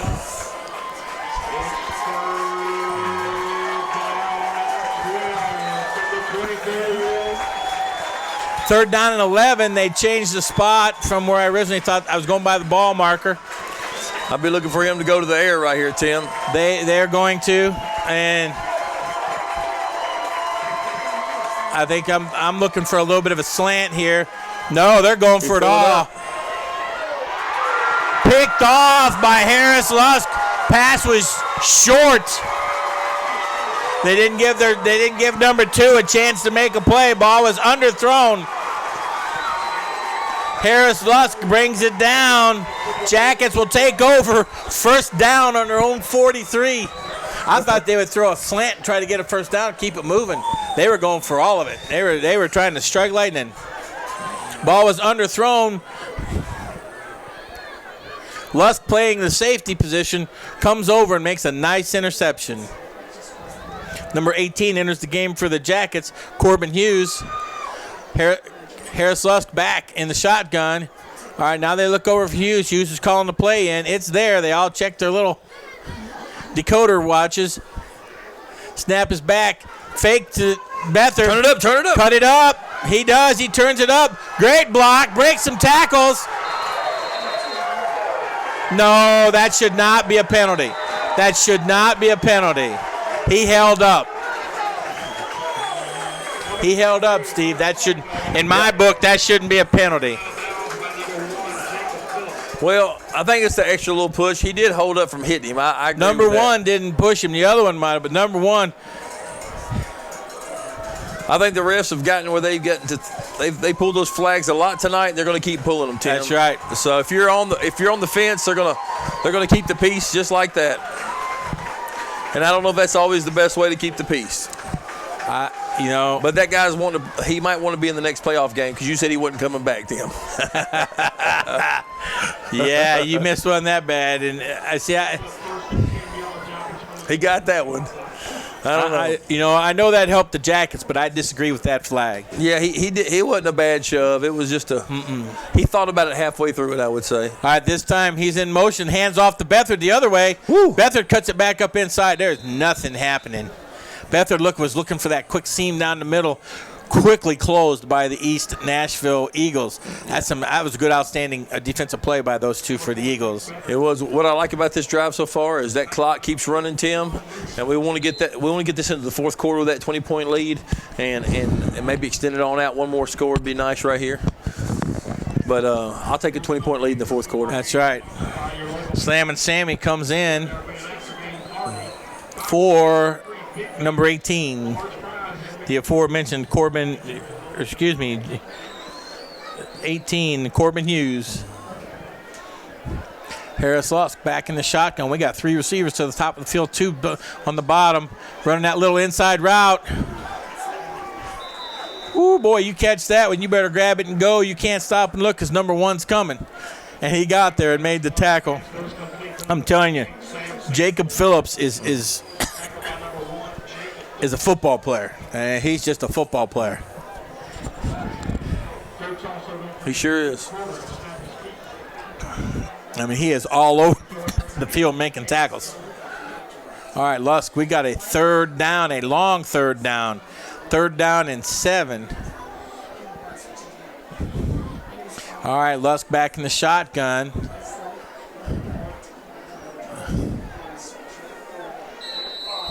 And I believe we're going to have delay of game. Timeout. Unless it was a timeout. Yes, because there was going to be a delay of game. There was going to be a delay of game because he had put the hand up, Steve. He had. And we have got, when you're down here on 3rd down and 7, you have got to get something going. And he needs to see that guy. The quarterback needs to see that guy, and he needs to get moving. Well, what's happening is coach is calling a set that they want to run something out of to get a look, and then he's really not calling the play. They're calling the count, and then the coaches upstairs or down the field are assessing what they're in, defense and they're in. And the coach is having a hard time making a decision on what he wants to run. They need to be watching that clock. They need to. But we probably got, over the years, I think, with that system, we've got several delay games. But you know what? It helps you just as much as it hurts you at times. But a lot of times, if we didn't run, what if we went and huddle against these big cats over there? I don't think they'd be winded in the second quarter. That's right. That's helped us a lot tonight. Oh, that hurry-up offense. Oh, yeah. But when we do that, it's not a hurry-up anymore. I know. Oh, I tell you, we are perfectionists. It's too bad. We're those undefeated coaches up in the press box. Never won, never lost. I've been beat a lot. Outstanding. Love this. That's where I pull all my expertise from, Tim. I've been beat a lot. Well, here come the Jackets. Here we go. It's 3rd down and 7. Ball's on the 18. Harris Lusk in a shotgun. Caldwell in motion. Snaps back. Fake to Caldwell. Oh, he's rolling. He's looking. He's got a man. Touchdown. Oh! Woo! Looking for Hanky. See none. Wow. Nice pass to Beathard. Beathard runs that. He runs down. Then you see a lot of pro teams run that with a tight end where he drags across the back of the end zone. Yeah. Nice play, nice run, nice pattern. Well executed by the Jackets. It was. I thought that far defensive end was going to pull a Hanky. He was coming hot to the backfield, but he just couldn't get there. Right. Jackets score with 5:13. Perez back for the PAT. You know all that stuff we said? They are a lot smarter than we are down on the field. And that was an excellent play. Kick is up, and that looks good. Yes. Stripes put their hands in the air like they really do care. Point after is good. Jackets 27. East Nashville still trying to get on the board in this 3rd quarter. Well, Tim, I'll tell you what. I think when you get down to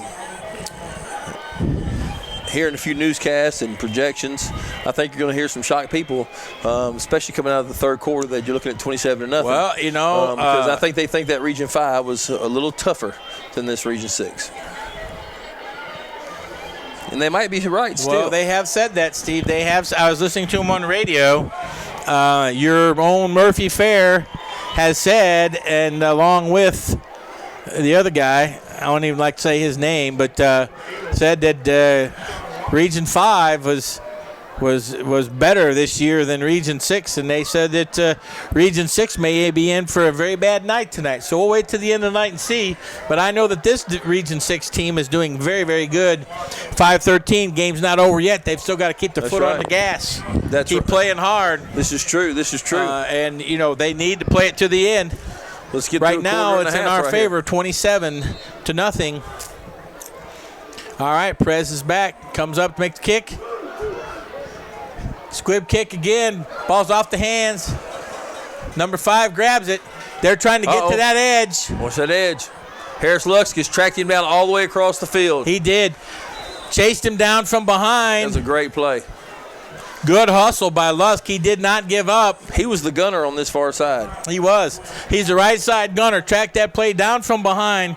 Brings him down at the 45. And you can tell this East Nashville team, they like to get the edge on that kickoff. They do. Brings up 1st and 10 Eagles.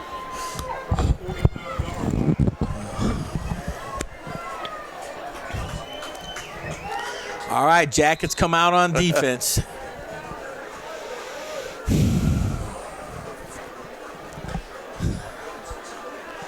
Got number 9 lined up. Number 4 down here with Torres, Tony Torres, number 25. Harris Lusk has got the slot man. Snaps back, number 2 is back at quarterback. Oh, great catch. Outstanding catch. That's going to be enough for a 1st down. That's number 6. Rodarius Gregory. Slot back, cornerback. Just a sophomore, 5'9", 165. Outstanding catch.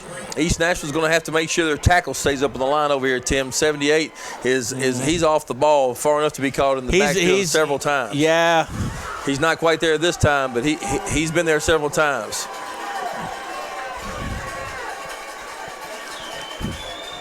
He's got time. Throws outside. Overthrown. Myatt coming up with the coverage. I'm telling you, I am impressed with number 2. He's a wide receiver and a free safety, and they put him in a quarterback. And he's doing a darn good job. Yeah, he's a good athlete. You put an athlete somewhere, they've got a chance to succeed. Well, he's changed that Jacket defense. They now have to keep a linebacker kind of eyeballing him, kind of like a spy, because if he takes off running As he has shown, he is a hard man to bring down. Second down 10. He's in the shotgun. Jackets in a bunch formation on defense. All right, he's coming to the right. Strict run. Ortiz comes over, puts a hit on him. There was a gang tackle. Ortiz makes the final hit, brings him down after a gain of 2. Brings up a 3rd down and 8. Ball is on the 44-yard line of the Jackets. This is a big down for East Nashville. Right now, 4:06, they're in 4-down territory. They sure are. 3 receivers over here.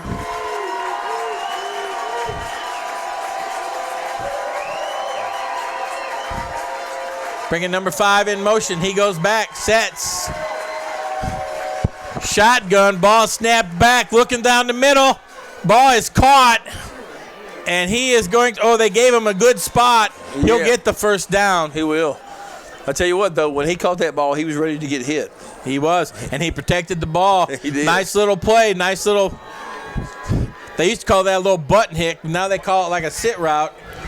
Button hook, not button hick. Hey, it's not the first one of the game, not for me. Hey, Tim, I tell you what, seeing him ball up like that, though, lets me know those Jackets are hitting out there tonight. They are. They are bringing the leather. All right, they're going back to that trips formation underneath.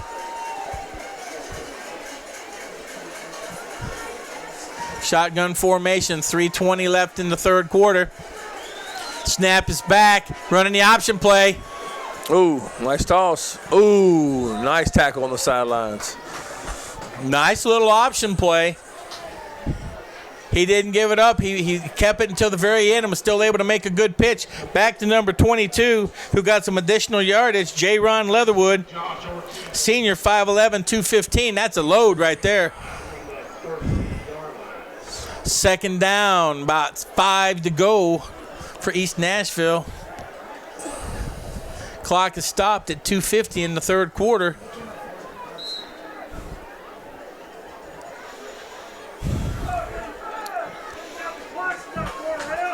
He was out of bounds. That's why the clock stopped. Yeah, we've had some fans. Getting a little fired up. Getting a little fired up down here. Ball snapped back. It's handed off inside to 22. Breaks the tackle. Jackets chasing him laterally, bringing him down on the sidelines. Great pursuit. He loses a yard. Great pursuit by the Jackets. Number 56. Number 50. That would be Conrad. That was Conrad, Morton, and Caldwell all hustling outside. I tell you what I see that stands out a lot of those, especially the last 3 games, Tim, is we've got a Jacket defense out there that can run to the ball. Sideline to sideline. I'll tell you what, they're bringing in number 58. Larry Baber, tackle senior, 6 foot 310. I have a feeling that number 2 is taking off on this one. It is 3rd down and 7 in what is, I believe, 4-down territory for them. No, he's looking to throw it. Ooh. Oh! I'll tell you what. That was a heck of a play. Heck of a play. He had coverage. Yeah, it was just a great play. Is that Harris Lusk on him? That was Harris Lusk. Yep, he was right on him. Right on him. Had his hand in the chest. That was just a good catch. Outstanding play. That is.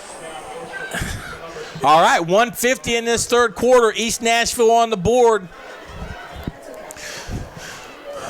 They brought in number 58 to give him more time. That was a single route. He was going down the middle all the way. And that catch on that touchdown was number 6, Rondaris Gregory, sophomore. Oh, my. I'm not sure what happened on that one, but he was not covered. All right. It's a ball game. Jackets 27, East Nashville 8, 1:50 in the third quarter. Got a lot of ball game left, Steve. Jackets got to have an answer. I'll tell you what, yeah, that's something you definitely need to hang on the ball right here, because if you don't, you breathe life right into it. That's right. That's right. You know, high school football. It's so emotional. I once went to a speech by a Hall of Fame high school football coach. He had retired. He came and he was speaking. And one of the things he said is, in high school football, emotion will take you a long way. You don't have to be better. You just have to be better on that one day. That's right. And he said that a lot of high school football games are lost between the years. Oh, sure they are. Instead of on the field, because you get teams that get highly emotional and play some outstanding football. And all that just to say, Jackets been playing outstanding. They got to keep their foot on the gas. They got to keep their foot on the gas. We need to go into that fourth quarter with that 20-point lead. We got, it's 19. 19-point lead. They went for 2. They sure did. Well, we need to take. It's still a 3-score game, but we need to take this drive into this drive right here needs to go into the fourth quarter, Tim. Mm-hmm. You give up. We will see how the Jackets respond. They have responded very well all year long. 1:50 to go in the third quarter. We've got our hands team up. Doing the kicking for the Eagles, number 9. Jerry Allen. All right, here come the Jackets. Whistle's blown. They are ready to kick. Number 90 is way back there. Watch for the onside. Here it comes. Out. There you go. Good job. There you go. Smart play. There goes big Mackenzie Val and Clevenger out there. Some of your big linemen getting back out there on the field. Don't forget, Big Clevenger is still a sophomore. Ball recovered by number 18. Corbin Hughes for the Jackets. Ball on the 42.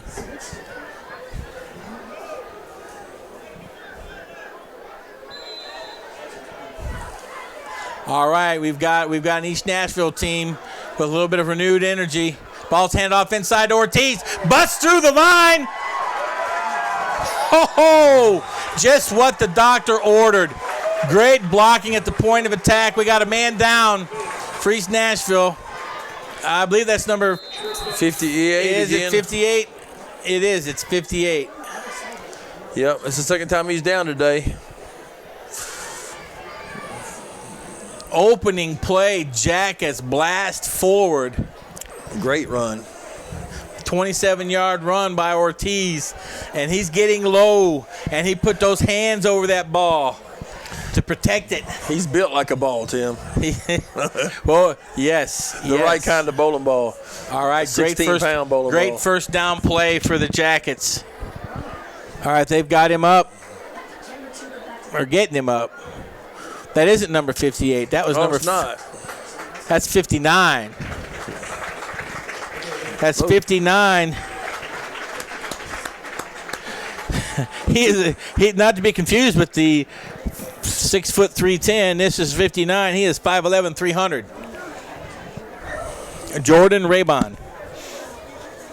That is a lot of man right there. A lot of young man, high school. I think we've got another Raybon. That's an 18-yard scamper. Excuse me, my math was bad. Jackets first down from the 39-yard line. Let's punch this in, Tim. Let's be nice to go on down. Let's just keep this ball moving down the field. Caldwell in motion. Ball snapped. Thrown out to Caldwell. Caldwell met at the sideline. Nice hit. Brought down at the 30. The spot is the 30. And they spotted at the 30. Second down and 1. 1 minute, 9 seconds to go in the third quarter. Caldwell in motion again. Ball's handed off to Beathard. Beathard trying to cut back, loses 3. Can't have that. Now we got a long third down. Yeah, I think we're in 2-down territory. I think Coach Hughes is thinking right. Yeah, number 23, J. Ron Leatherwood. Great coverage on that play. Stayed outside, turned it back in. Beathard tried to make the cut back in, slipped a little bit. That's a couple of times they've slipped out there. I wonder if that feels a little hard tonight. Leatherwood. That's a cool name, Tim. That's Yeah. a cool name. That's a football name. That sure is. Or John Madden talking about great football names. That's a football name right there. Leatherwood. All right, there he is. Oh, He punches Man, it forward. Second effort. that's demoralizing right there, Tim. Hit him. It looked like he got the first down, and then I lost him, and then he popped out of there for 4 more yards. 12 seconds, 11.9 seconds in this third quarter. Can I make up a nickname for Ortiz this late in his career? I've been calling him, I'm calling him like the new bus. I'm either going to call him meat or muscle. I like muscle. I'm just calling him muscle is my first one. Just call him muscle. I want to call him the minibus. Man. You call him muscle, I'll call him the minibus. Woo. That boy's built like just like one leg. I talked about it a few weeks ago. He reminds me of a former, what they were then known as the Baltimore Colts, running back. His name was Norm Bulash. And he came on late in the season as an outstanding running back as they made their move toward the playoffs and in the playoffs. And he was just an NFL version of Josh. And they would play in the mud, and everyone else was slipping, and he was just grinding down the field. And that's who Josh Ortiz reminds me of. But I'm going to go with minibus.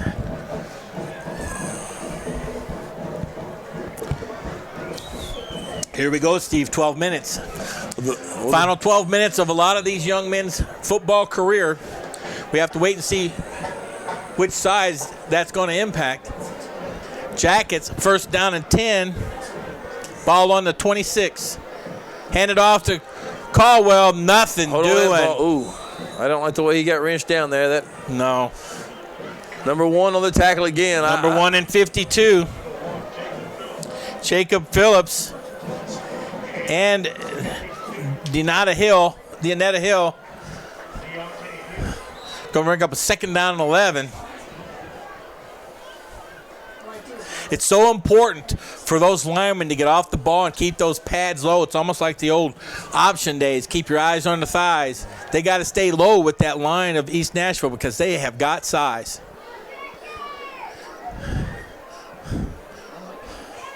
Second down 11, ball on the 27, I formation.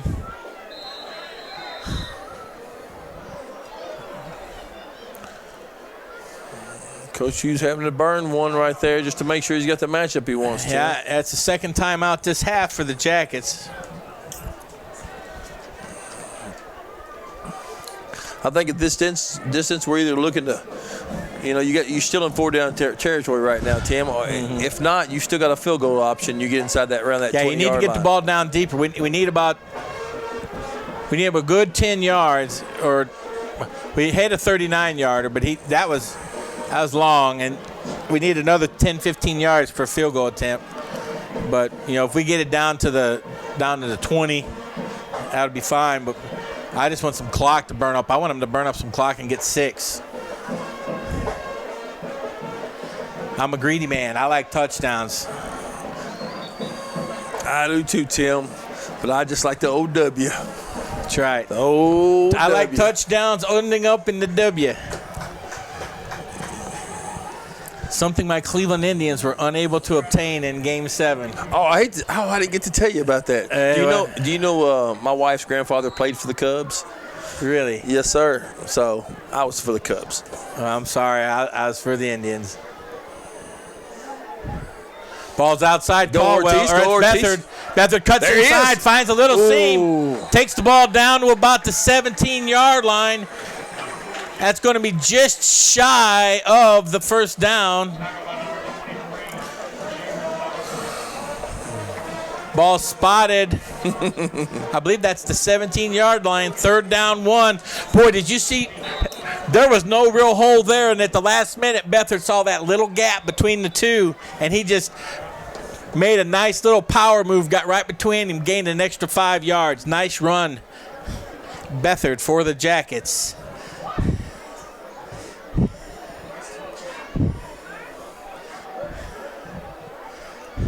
I mean, there's some hitting going on out there tonight. You know that, Steve? Oh, yes, sir, there is. I believe every member of this football game is going to sleep well. Our official calls a timeout. He's going to have to go to the sidelines, Tim. Is that the official's pointing?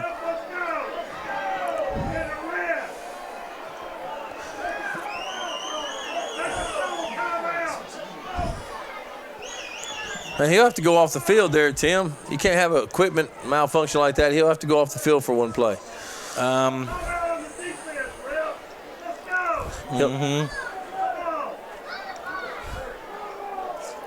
That's exactly what they're discussing, Steve. Does he have to go to the sidelines? They're having another discussion. They're going to let him play, Tim. Here we go, folks. It's 3rd down 1, ball on the 17. Big gap on the left side of the center. Snaps up front. Oh, he's got it. What was that thrown in the middle there? The flag thrown at the very last second by the line judge. What in the world? He was going down. It's that same judge that had the no call. Oh. There's going to be a late unsportsmanlike conduct penalty. And that was thrown over there by the East Nashville players. So I can't imagine it's a Fairview call. Let's wait and see what happens. We've got 2 penalties. We've got the penalty during the play, which we suspect was a late hold, and then we've got the dead ball penalty. So it'll go back 10 and back 15. We should have a first down, Tim. Yeah, because the penalty should be from the 14. Yeah.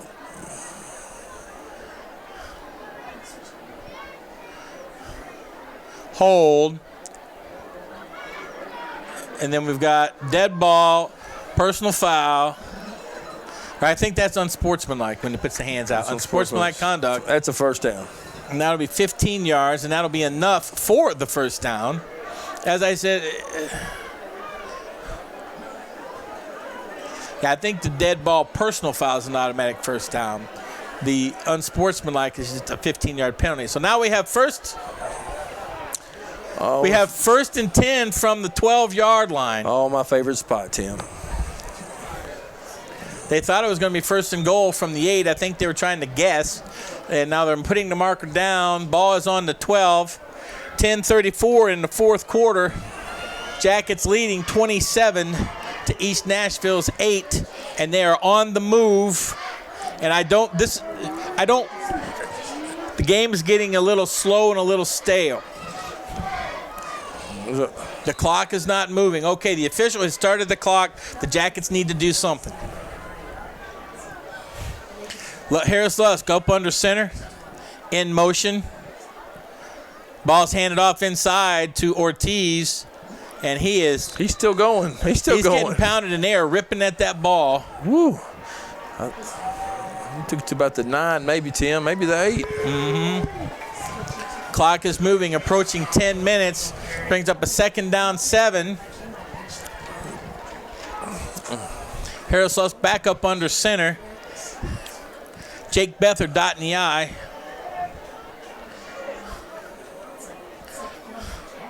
So they told Harris Lusk to wait till he started counting.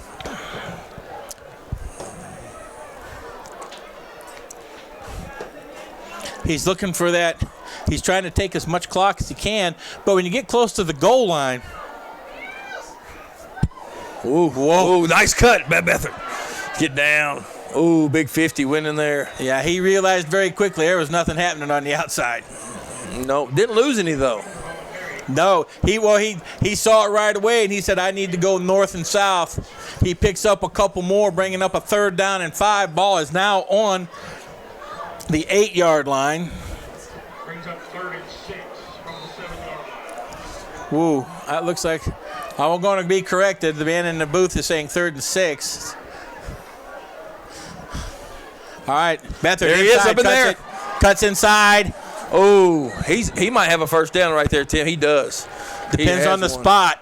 His second effort down at the very end looked like enough for a first down. It is. 1st and goal from the 1-yard line.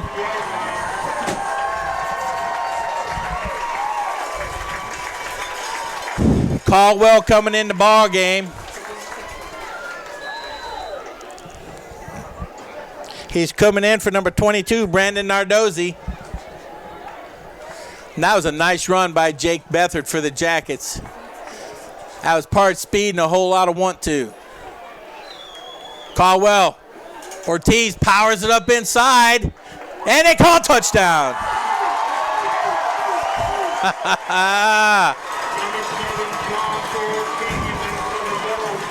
8:34 in the 4th quarter. Jackets recover from that touchdown by East Nashville. They match it.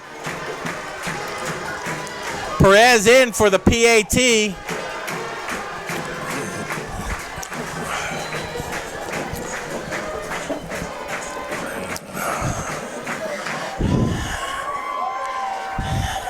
Snaps back, kicks up, Perez. He puts it through the uprights. Jackets lead 34-8 for East Nashville Eagles. 8:34 left in this game. The horns of the crowd over on the, I guess you would call these what do they call those, the cheap seats? Oh, yeah, I just looked up there and saw that. Yeah, I tell you what, it's a great place to play. It's been a good football game, especially on the Jacket side. You hate. Has the game? It seems like it's kind of slowed down a little bit. The game has slowed down a lot. It has slowed down a lot, and a lot of it has been penalties. Just flags, and you hate to see that in a playoff game. Is like we talked about last week. Unless it affected the play, they were letting the players decide the outcome of the game. And this game's gotten a little slow with a lot of those hankies. And it's not just the hankies. There seems to be elongated discussion between the officials. It is. And, it's good that they're talking to make sure they get it right. Right, there, exactly. But it slows the game down. All right, Perez back to kick. Well, my friend, what do you think he's going to do this time? They've had 2 back-to-back. Although there have been penalties, they've had 2 pretty good returns. All right, Perez sticking with the scooper. This is number 2. Number 3. 3. Takes the ball out to the 37, 38-yard line. That's number 6, I believe. Number 3, Javon Talley, wide receiver, cornerback, junior, 5'9", 165. What you got to do right now is you got to play hard, play between the whistles. But this is maybe where I bring my guys into a huddle and not let them linger around the line a little bit, Tim, just to keep them off the line because it's going to get chippy out here. We don't want to lose somebody for the next few weeks. That's right. You don't want to lose them to an ejection, certainly. In the shotgun, number 2, he has been all that Jackets could ask for tonight. He has played tough. All right, he's going deep. And we're going to have a pass interference.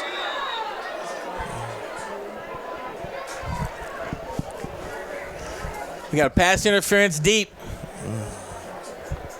But I'll tell you what, I'll take a 15-yard penalty from the line of scrimmage versus a touchdown. Yeah, that was kind of a incidental at the same time. He got tripped up trying to turn around. It's not a point. It's 15 yards from the line of scrimmage. This isn't the NFL, guys. 15-yard penalty from the line of scrimmage. It's pass interference.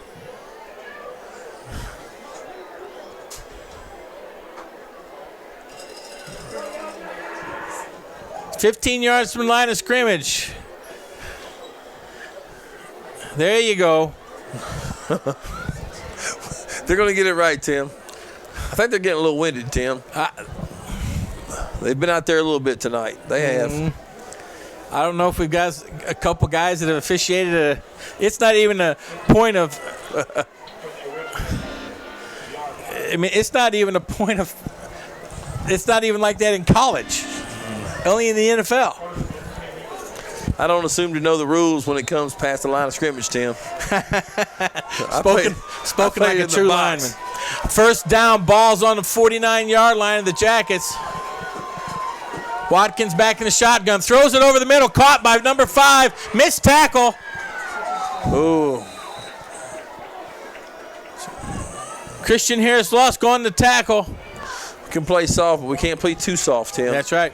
Missed a tackle there, gave him 5 more yards. Clock stops till they get the marker moved, 8-11.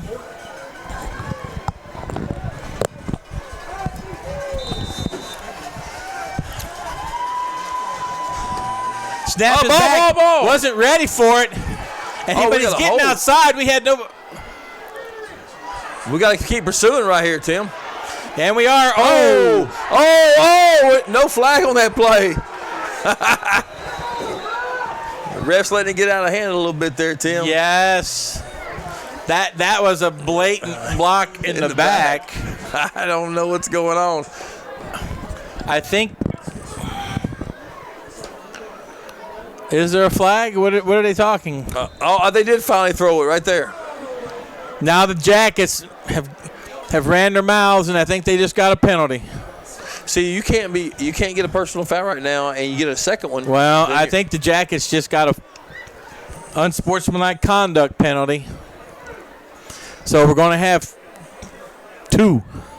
You better pull him out of the game unless you want to lose him next week. Well, unless it's not the Jackets. I'm not sure what they're going the other ways. Well, I got to see the official. That's the block in the back. And then we're going to get an unsportsman on us. The block in the back is a point. It'd be a point of the foul. So the penalty will be here. And then they'll step off the 15.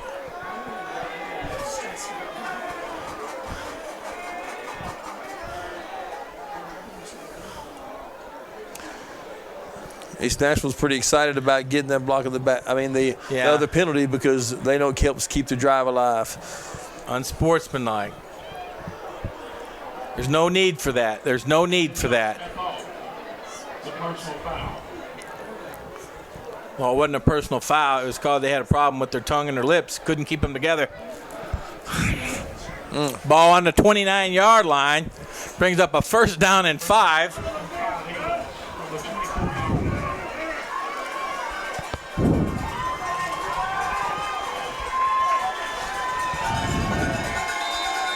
Now they've got number 4 back at quarterback. Oh, go get him. What is that for? Where'd that at? What in the world? Come on, ref. We got to get out of here at some point. I'm sorry. They're taking some stuff personal, I think, Tim, right now, and we don't know. We're not down there. We don't know what's being said. I don't know who it's on. I think it's on number 12 on East Nashville right there. He threw it right in the back of his ear hole, so he must have said something. Ineligible downfield. Ineligible. Whoa. 36-20. Did you hear think that? they're saying ineligible receiver downfield. That's a loss of down too, Tim. Mm-hmm. Wow, I didn't expect to see that call. You know, Tim, you can call a penalty in every play in football. But I don't know if you should. All right, now number 2. Watkins is back in. 7:39, fourth quarter. Ball's on the 29. It's first down and 10.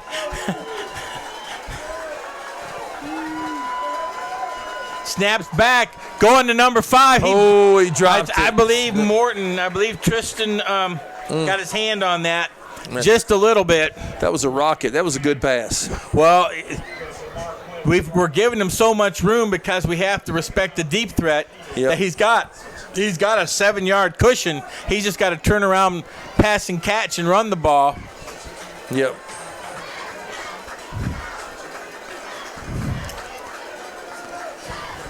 We've got Cam Harris-Luskin at safety now.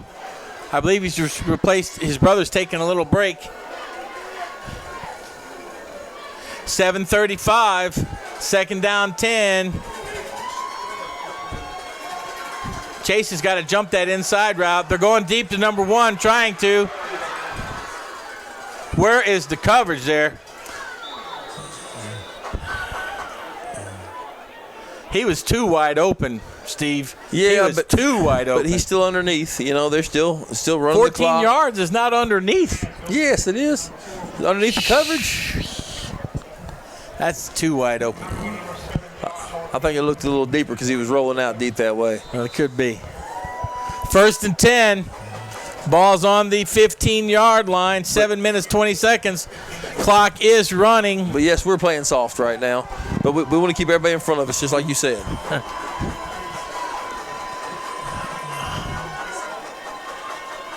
He's looking. He's looking. The wheel route right there. There's the wheel. There he is. Turn around. Good. There's no penalty there. That ball was in the dirt.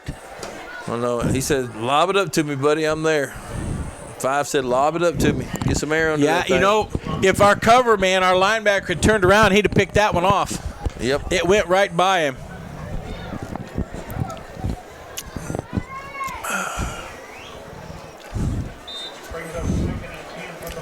All right, number 25 back into the ball game. Tony Torres for Cam Harris-Lusk.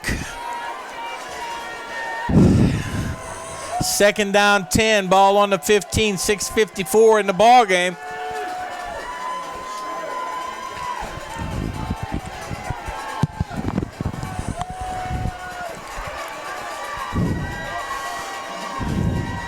Snap is there, running the option. Pitch is outside. Oh, they got a ball. Fumble. Looks like the Jackets got it. Looks like the Jackets got it. Option play. Oh, did they call him down? No, I believe it's our ball, isn't it? No, he's saying 3rd down. Wow, they must have dug in that pile and got the ball back. Well, I think it went out of bounds before they could get control of it. I think they kicked it out of bounds. Daggum. That was close right there, Tim. Woo, boy. 6:45 to go in this ball game. 3rd down 12, ball on the 17. I think they're going to do a go route to number 5 here at the top. Yep. He's going to run it. He needs to run that ball. Oh, he's across the line, wasn't he? Touchdown. He caught it. Bad coverage by the safety. Sorry. Bad coverage by the safety on that play, Steve. Well, I lobbed it down, had a man wide open in the end zone. If you watch that play on film, yeah. I would say he's about 1.5 yards over the line of scrimmage. Yeah, I thought he threw it from the 15-yard line, I do believe. So that'd be. I have 2 plays I have to rewind and watch tonight. Woo. East Nashville. Long drive. They're going for 2 again. Is he left-handed? I couldn't. Yes. They're going for 2. Ooh, coverage right there on him. Oh, don't let him stay alive. You got to go get him.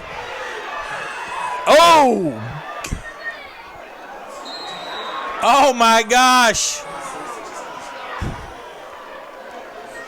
Caught that ball. Is that Caldwell get hit in the backfield? No, that's somebody else got hit in the backfield, really.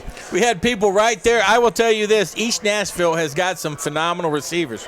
They have won every jump ball tonight. We have a final from Camden. 6:37, Steve, 4th quarter. 51. Camden 30. CPA 51, Camden 30. Ball game here. We've got an 18-point ball game with 6:37 left. Your Yellow Jackets 34, East Nashville 16.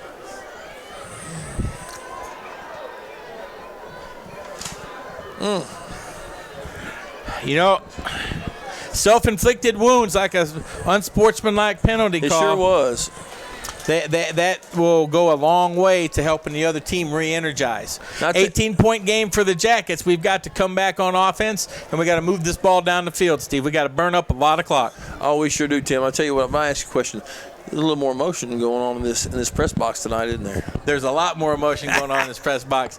And I apologize if I'm It's upsetting do or die. anybody when you watch this game, because first and foremost, I am a homer for Fairview. Second, I am a passionate fan of winning, and I like to see the Jackets win. And these are young men out there playing their hearts out. I understand that. I tell you. And sometimes I get a little carried away, but doggone it. You know, I want us to win, and I want us to play well. Well, maybe Bob will turn the contrast down a little bit because I'm pretty red. That means that my blood pressure is a little high right now, Tim. That's right. So here come the Jackets, folks, and you know we need to figure out they're going to have to do an onside kick. Oh yeah, they're going to onside it right here. You know, they almost got the last one. Nah. I like when I answer my own questions. Here they go. It touched him. Didn't go 10. Didn't go 10. Let's take that ball and we'll run this clock out, Tim. That sounds good. We need about 3 first downs, maybe 4. That was interesting. He turned around and kicked it the other way. Well, you know, I think they're just trying to be tricky. It doesn't have a, you know, the onside kick something you just got to work on day after day after day. What are they doing now? Oh, okay. You know, I can't kick a ball to save my soul, and I don't know how a ball, you know, that football's not meant to bounce any certain way. Right. So I don't know how these kickers are able to do what they do with that ball. Gonna do what they do. All right, Harris Lusk up under center. What am I seeing?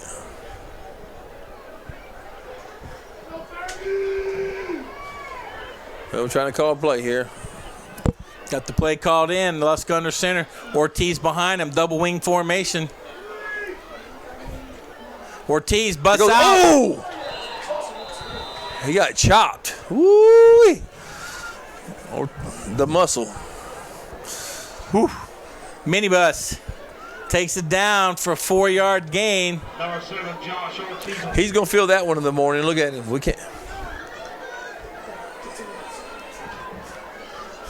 Clock's moving. 2nd down 6. Ball on the 39-yard line of East Nashville. Lusk up under center. He is working that clock. Caldwell in motion. Handoff's back to Caldwell. He looks forward. Oh, he's takes under a there. tackle. Takes it down. That's enough for a first down, Yellow Jackets. Oh, I'm getting excited. I can't wait to hear the call. Oh. First down, Yellow Jackets. Ball down on the 29-yard line.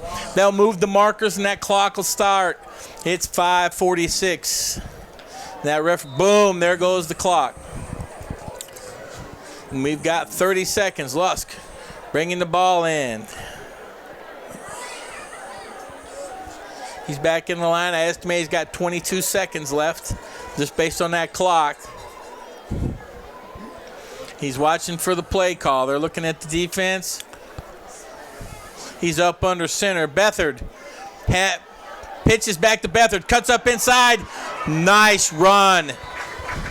Drake picks up positive yardage down to the 24-yard line, possibly the 23. Number 1, outstanding football player. Outstanding football player for the East Nashville Eagles, Jacob Phillips.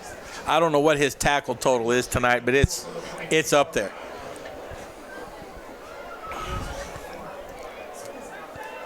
Second down 5.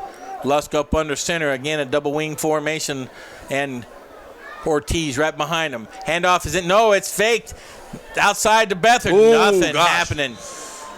Oh. One of the things I found, and number 1 again on the tackle, one of the things I have found out about this East Nashville team, when you try to run wide, you got to find that seam and cut it off because you will not beat them to the edge. No, number 1. Not when they've got number 1 running like he does. You will not beat them to the edge. 3rd down 7. Ball's back on the 26. They were getting after it out there. One thing about working this clock, it also it plays into East Nashville's big man. It gives them a blow. They're getting awful short on time though. Right here, we've taken about 2 minutes off, 2.5 minutes off this clock since we've got the football. 3:58. He's back to pass. Go. He's got a man. He's throwing. Ball's caught by Beathard, he breaks a tackle. But I'm telling you, that grunt. He got a big hit on him right there. But that grunt was because he was wanting it. Effort, Yeah. effort. You gotta love that. That was it. That man hit him. The defender hit him with a great tackle. Put those arms down twice. Got his balance and was going for that goal line. He needs a break. You love the smell of the goal line. Outstanding effort, Jake Beathard. I'd try to keep him off the ball the rest of the night if we can just get this in the end zone one time right here, Mr. Tim. Clock at 3:31 and moving. First and goal from the 1. Man, all three of our backs have played an outstanding game so far. That's the same play we ran down here. It sure is. All right, Ortiz back underneath. We'll see if they're just going to go run Caldwell in motion. He's the lead blocker. He is. Ortiz doesn't need him as a lead blocker. And we're waiting for it. It is! Touchdown! You know these. Wow. Jackets come back and again cap the score. I just gotta relax. I need to start relaxing more. Jackets score with 3:07 in the fourth quarter. Man, I'm telling you, is that not an outstanding effort? That was a great by effort. a football team. It is. You just gave up. You just had a little bit of a sloppy defensive stand, and your offense comes right back, comes down the field, burns up clock, scores. That's just outstanding. That is just outstanding. Perez up with the kick. It's good. Woo! 3:07. You got your wish, and I got mine. You wanted the clock to burn, and I wanted a touchdown. We got both. That's right. Over 3 minutes off that clock. Right. Well, I think it's actually right under 3 minutes because I think it was 6:05. 3 minutes, 7 seconds to go in this ball game. Jackets 41, East Nashville 16. Jackets bringing it tonight. I tell you what, their offense is it's dialed in right now. Coach Hughes and those guys have got it really where they want it. He's keeping everybody guessing. He's he's got multiple sets he runs stuff out of. He's got that quick dive, the option, the pitch. They throw the ball well. Just a great overall effort by the offense. If we hold on and put this game away like it seems we will, I believe we're going to play Good Pasture next week as they beat Harpeth 36-20. Was that the score? I think it was. So we will have Good Pasture in here, or we will be over there. I'm not sure. We were a 1 seed, I believe. We're a 1. And East Nashville was a 4 seed. I don't know what Good Pasture was. They should be coming here, Tim. We'll get 2 playoff games. That's right. So we will be hosting Good Pasture, a throwback to the old days. Oh yeah. Well, let's tackle 2 right now, because 2's a great athlete. Broke him off. Yes. All right, Jackets come back to play defense. East Nashville will start. I believe it's going to be right at the 30-yard line. No, it's going to be at the 28-yard line. Brings up first and 10 Eagles from the 28-yard line.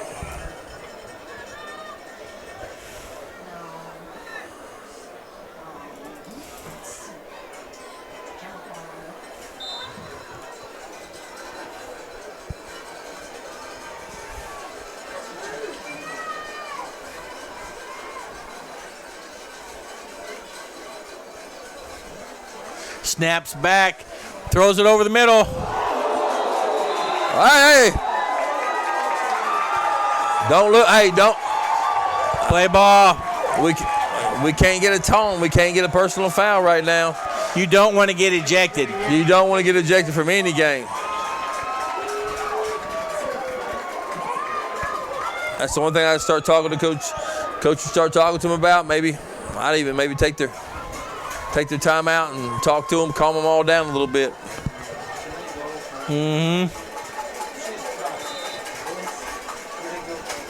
All right, it is second down and 10, 2 minutes, 55 seconds to go.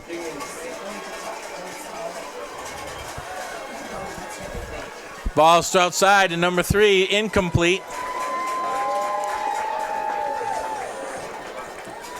I'm checking the bracket, Steve. Whoop, wrong year. Yeah, no, this is, okay, here we go. Correction, number 3, Javon Powell. The other Jackets fans on his feet. Brings up third and 10 from the 28-year-old line.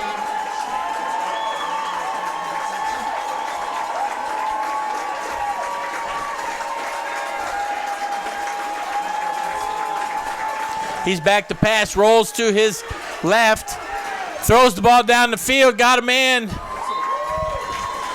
Incomplete.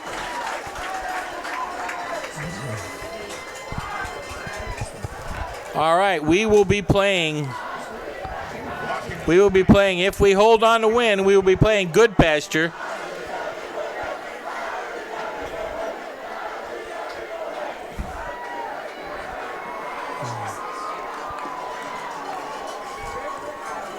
Good Pasture goes down tonight 36-20, I believe, to Good Pasture. Right now, things are looking good for the Jackets with 2:41 to go. We will be playing next Friday here.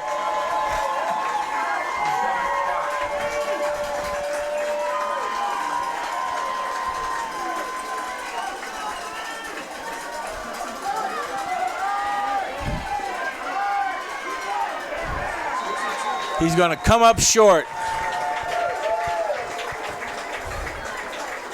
That was probably Number 22, Brendan Nardozzi. On the tackle. Jackets take over. 2 minutes, 33 seconds. You know, this is Steve, you know, this is a spot where I may be putting some subs in. Yeah, I tell you what, Bedford's had a long night. You know what, he's tired. I hate for him to go down on something he don't need to be out there on. Right. Harris Lusk comes out. Yeah. Bedford's still out there. We got the ball back. Oh, we've got our ones in there. Yep.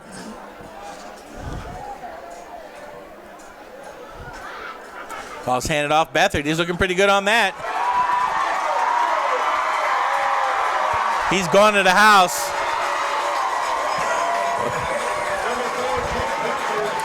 Well, you can see in that last series, East is about ready to get on the bus, I'd say, Tim. I hate it for them. I know it's been a good up and down season for them. They've had some big wins. They contested, you know, they played well against some really great teams. But tonight, I can see the frustration in there. You know, some of those cats over there played good enough to win this game. That's but right. some hadn't. That's right. You know, now we need to put some 2:24 Jackets score. Perez in for the extra point.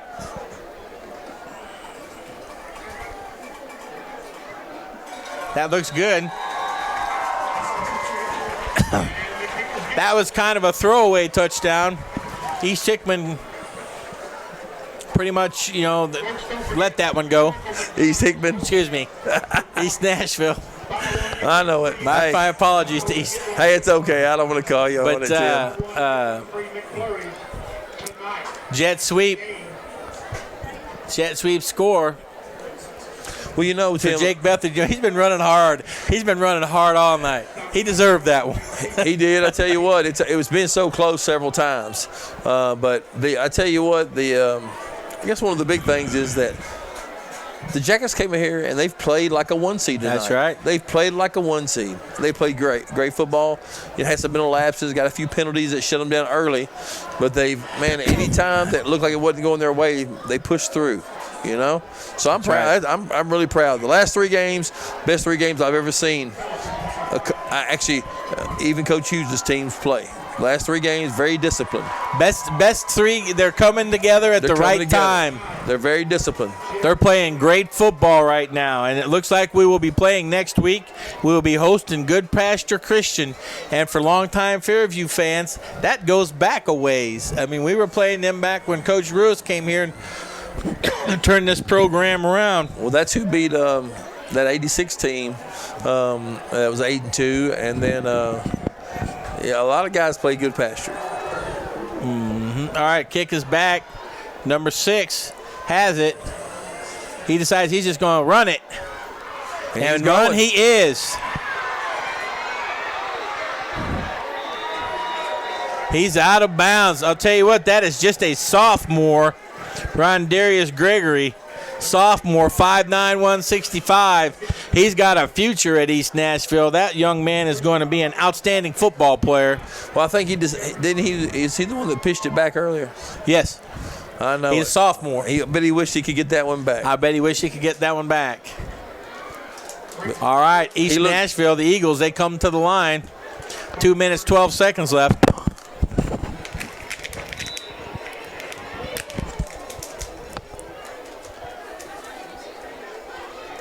Comes to the line. Looks like number 4 is back at quarterback.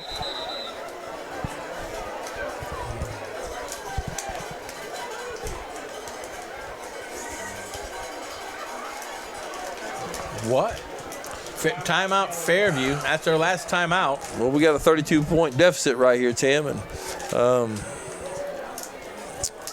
2 minutes and 12 seconds left as Tim's digging into some Skittles. It is time to it's celebrate. It's my fault, though, about the Skittles. I'm gonna take one of them. It's time to celebrate, folks. Well, I came in here at the beginning, before the broadcast started, and I had some Halloween candy, my little boy's Halloween candy. I won't chomp them. I won't chomp them, Bob. I was keeping them in my hand. At halftime, he said, man, I got to have some Skittles. Look. They look good. They smell good. Smells better than last week. So I'll tell you what.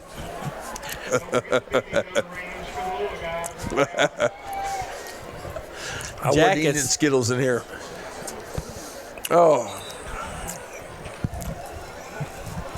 Jackets come up to the line. Excuse me. East Nashville comes up to the line. Jackets defense is ready. Snap is back. Oh, pass is complete to number 6. And he's knocked down out of bounds.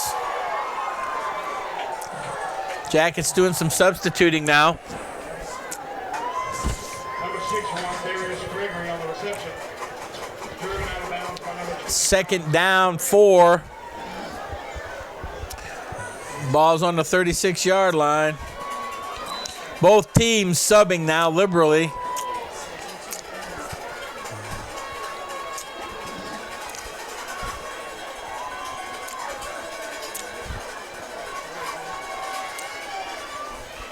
Oh, ball's complete to number 4. Great move. Ooh, nice hit at the end. Ball's out of bounds at about the 3-yard line. Nice pass and catch by Brian Thompson, Jr., 6'1", 175. East Nashville playing it hard to the end. You got to respect that. That's a sign of a good team and good coaching. It sure is. They are playing hard. All right, it's first and goal. He's looking. He's got a man crossing. Woo. And they score with 1 minute 42 to go.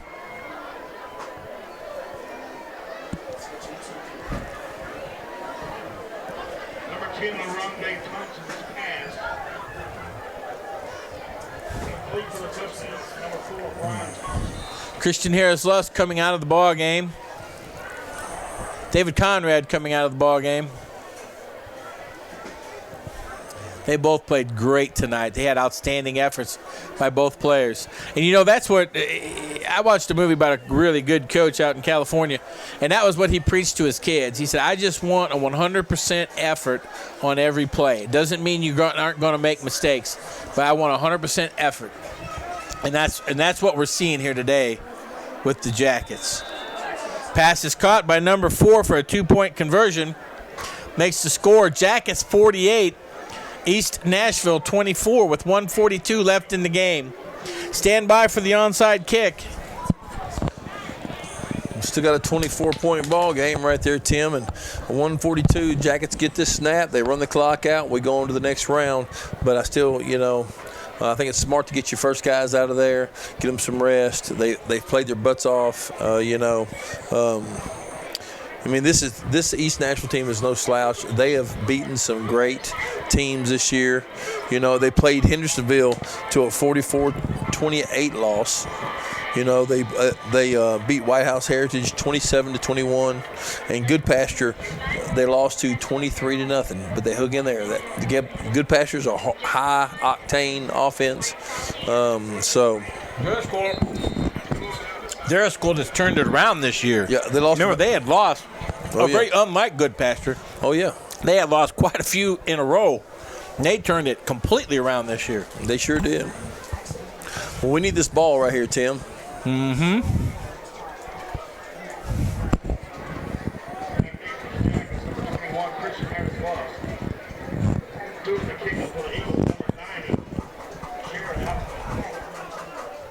We do have our hands team out there. Because first and foremost, we got to get this ball back.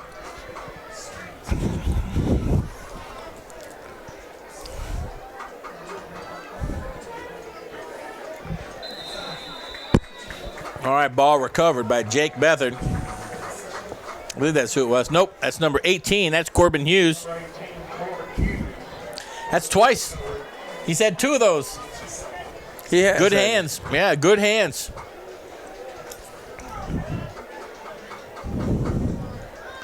All right, Jackets bring the ones in. 139. This should be the victory formation. It looks to be. 30 seconds for the count.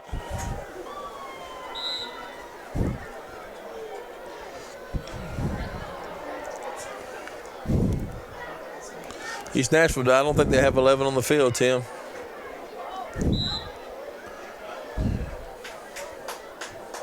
Yeah, they do. The clock is running.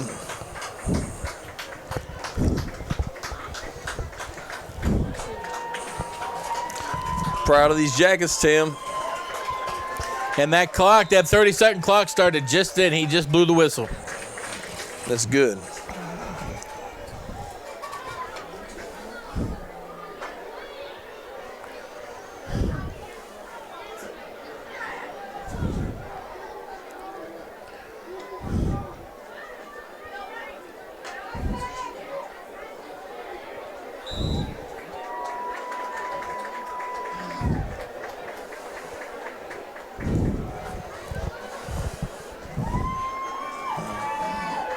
You ready to get out of here?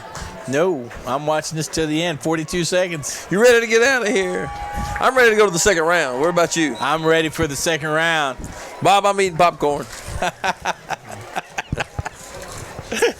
Because it matches my shirt.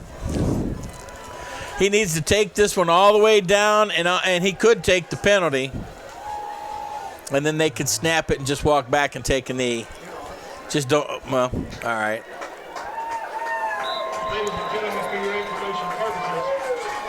That's it, folks.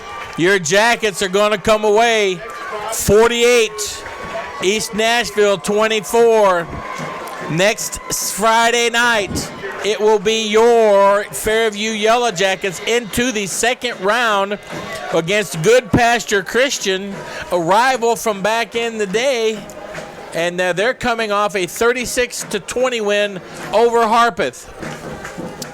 Looking at some of the common opponents, I think you're going to have a very good game next week. Good Pasture's going to come in here well coached, disciplined. They're going to be 9-2. They were 8-2 coming into the playoffs. Jackets are going to be 11-0 coming into that game. And the winner will go on to play, I believe it's going to be either CPA. Hold on here, folks. I believe it could be CPA or the other bracket. I'll look that up in just a moment. But right now, to wrap this game up, Steve. Sir. Give me a quick synopsis of the game. The good, what we did good, what we have to work on, and what we need to look forward to. I tell you what, you can tell the Jackets have been spending a lot of time on the little things. They're playing with less mistakes, and they've really dialed in. The coaching staff's confident in what they're doing, and I look for more of the same coming up in the future. Looks like they're allowing the kids to be confident and play fast on the football field. They're playing fast, hitting hard. That's what it takes. It's like they've clicked. That, you know, they always talk about that moment when a team gels. And I believe 3 weeks ago against Camden, that was when it happened for this football team, because they have been playing outstanding, hard-hitting football.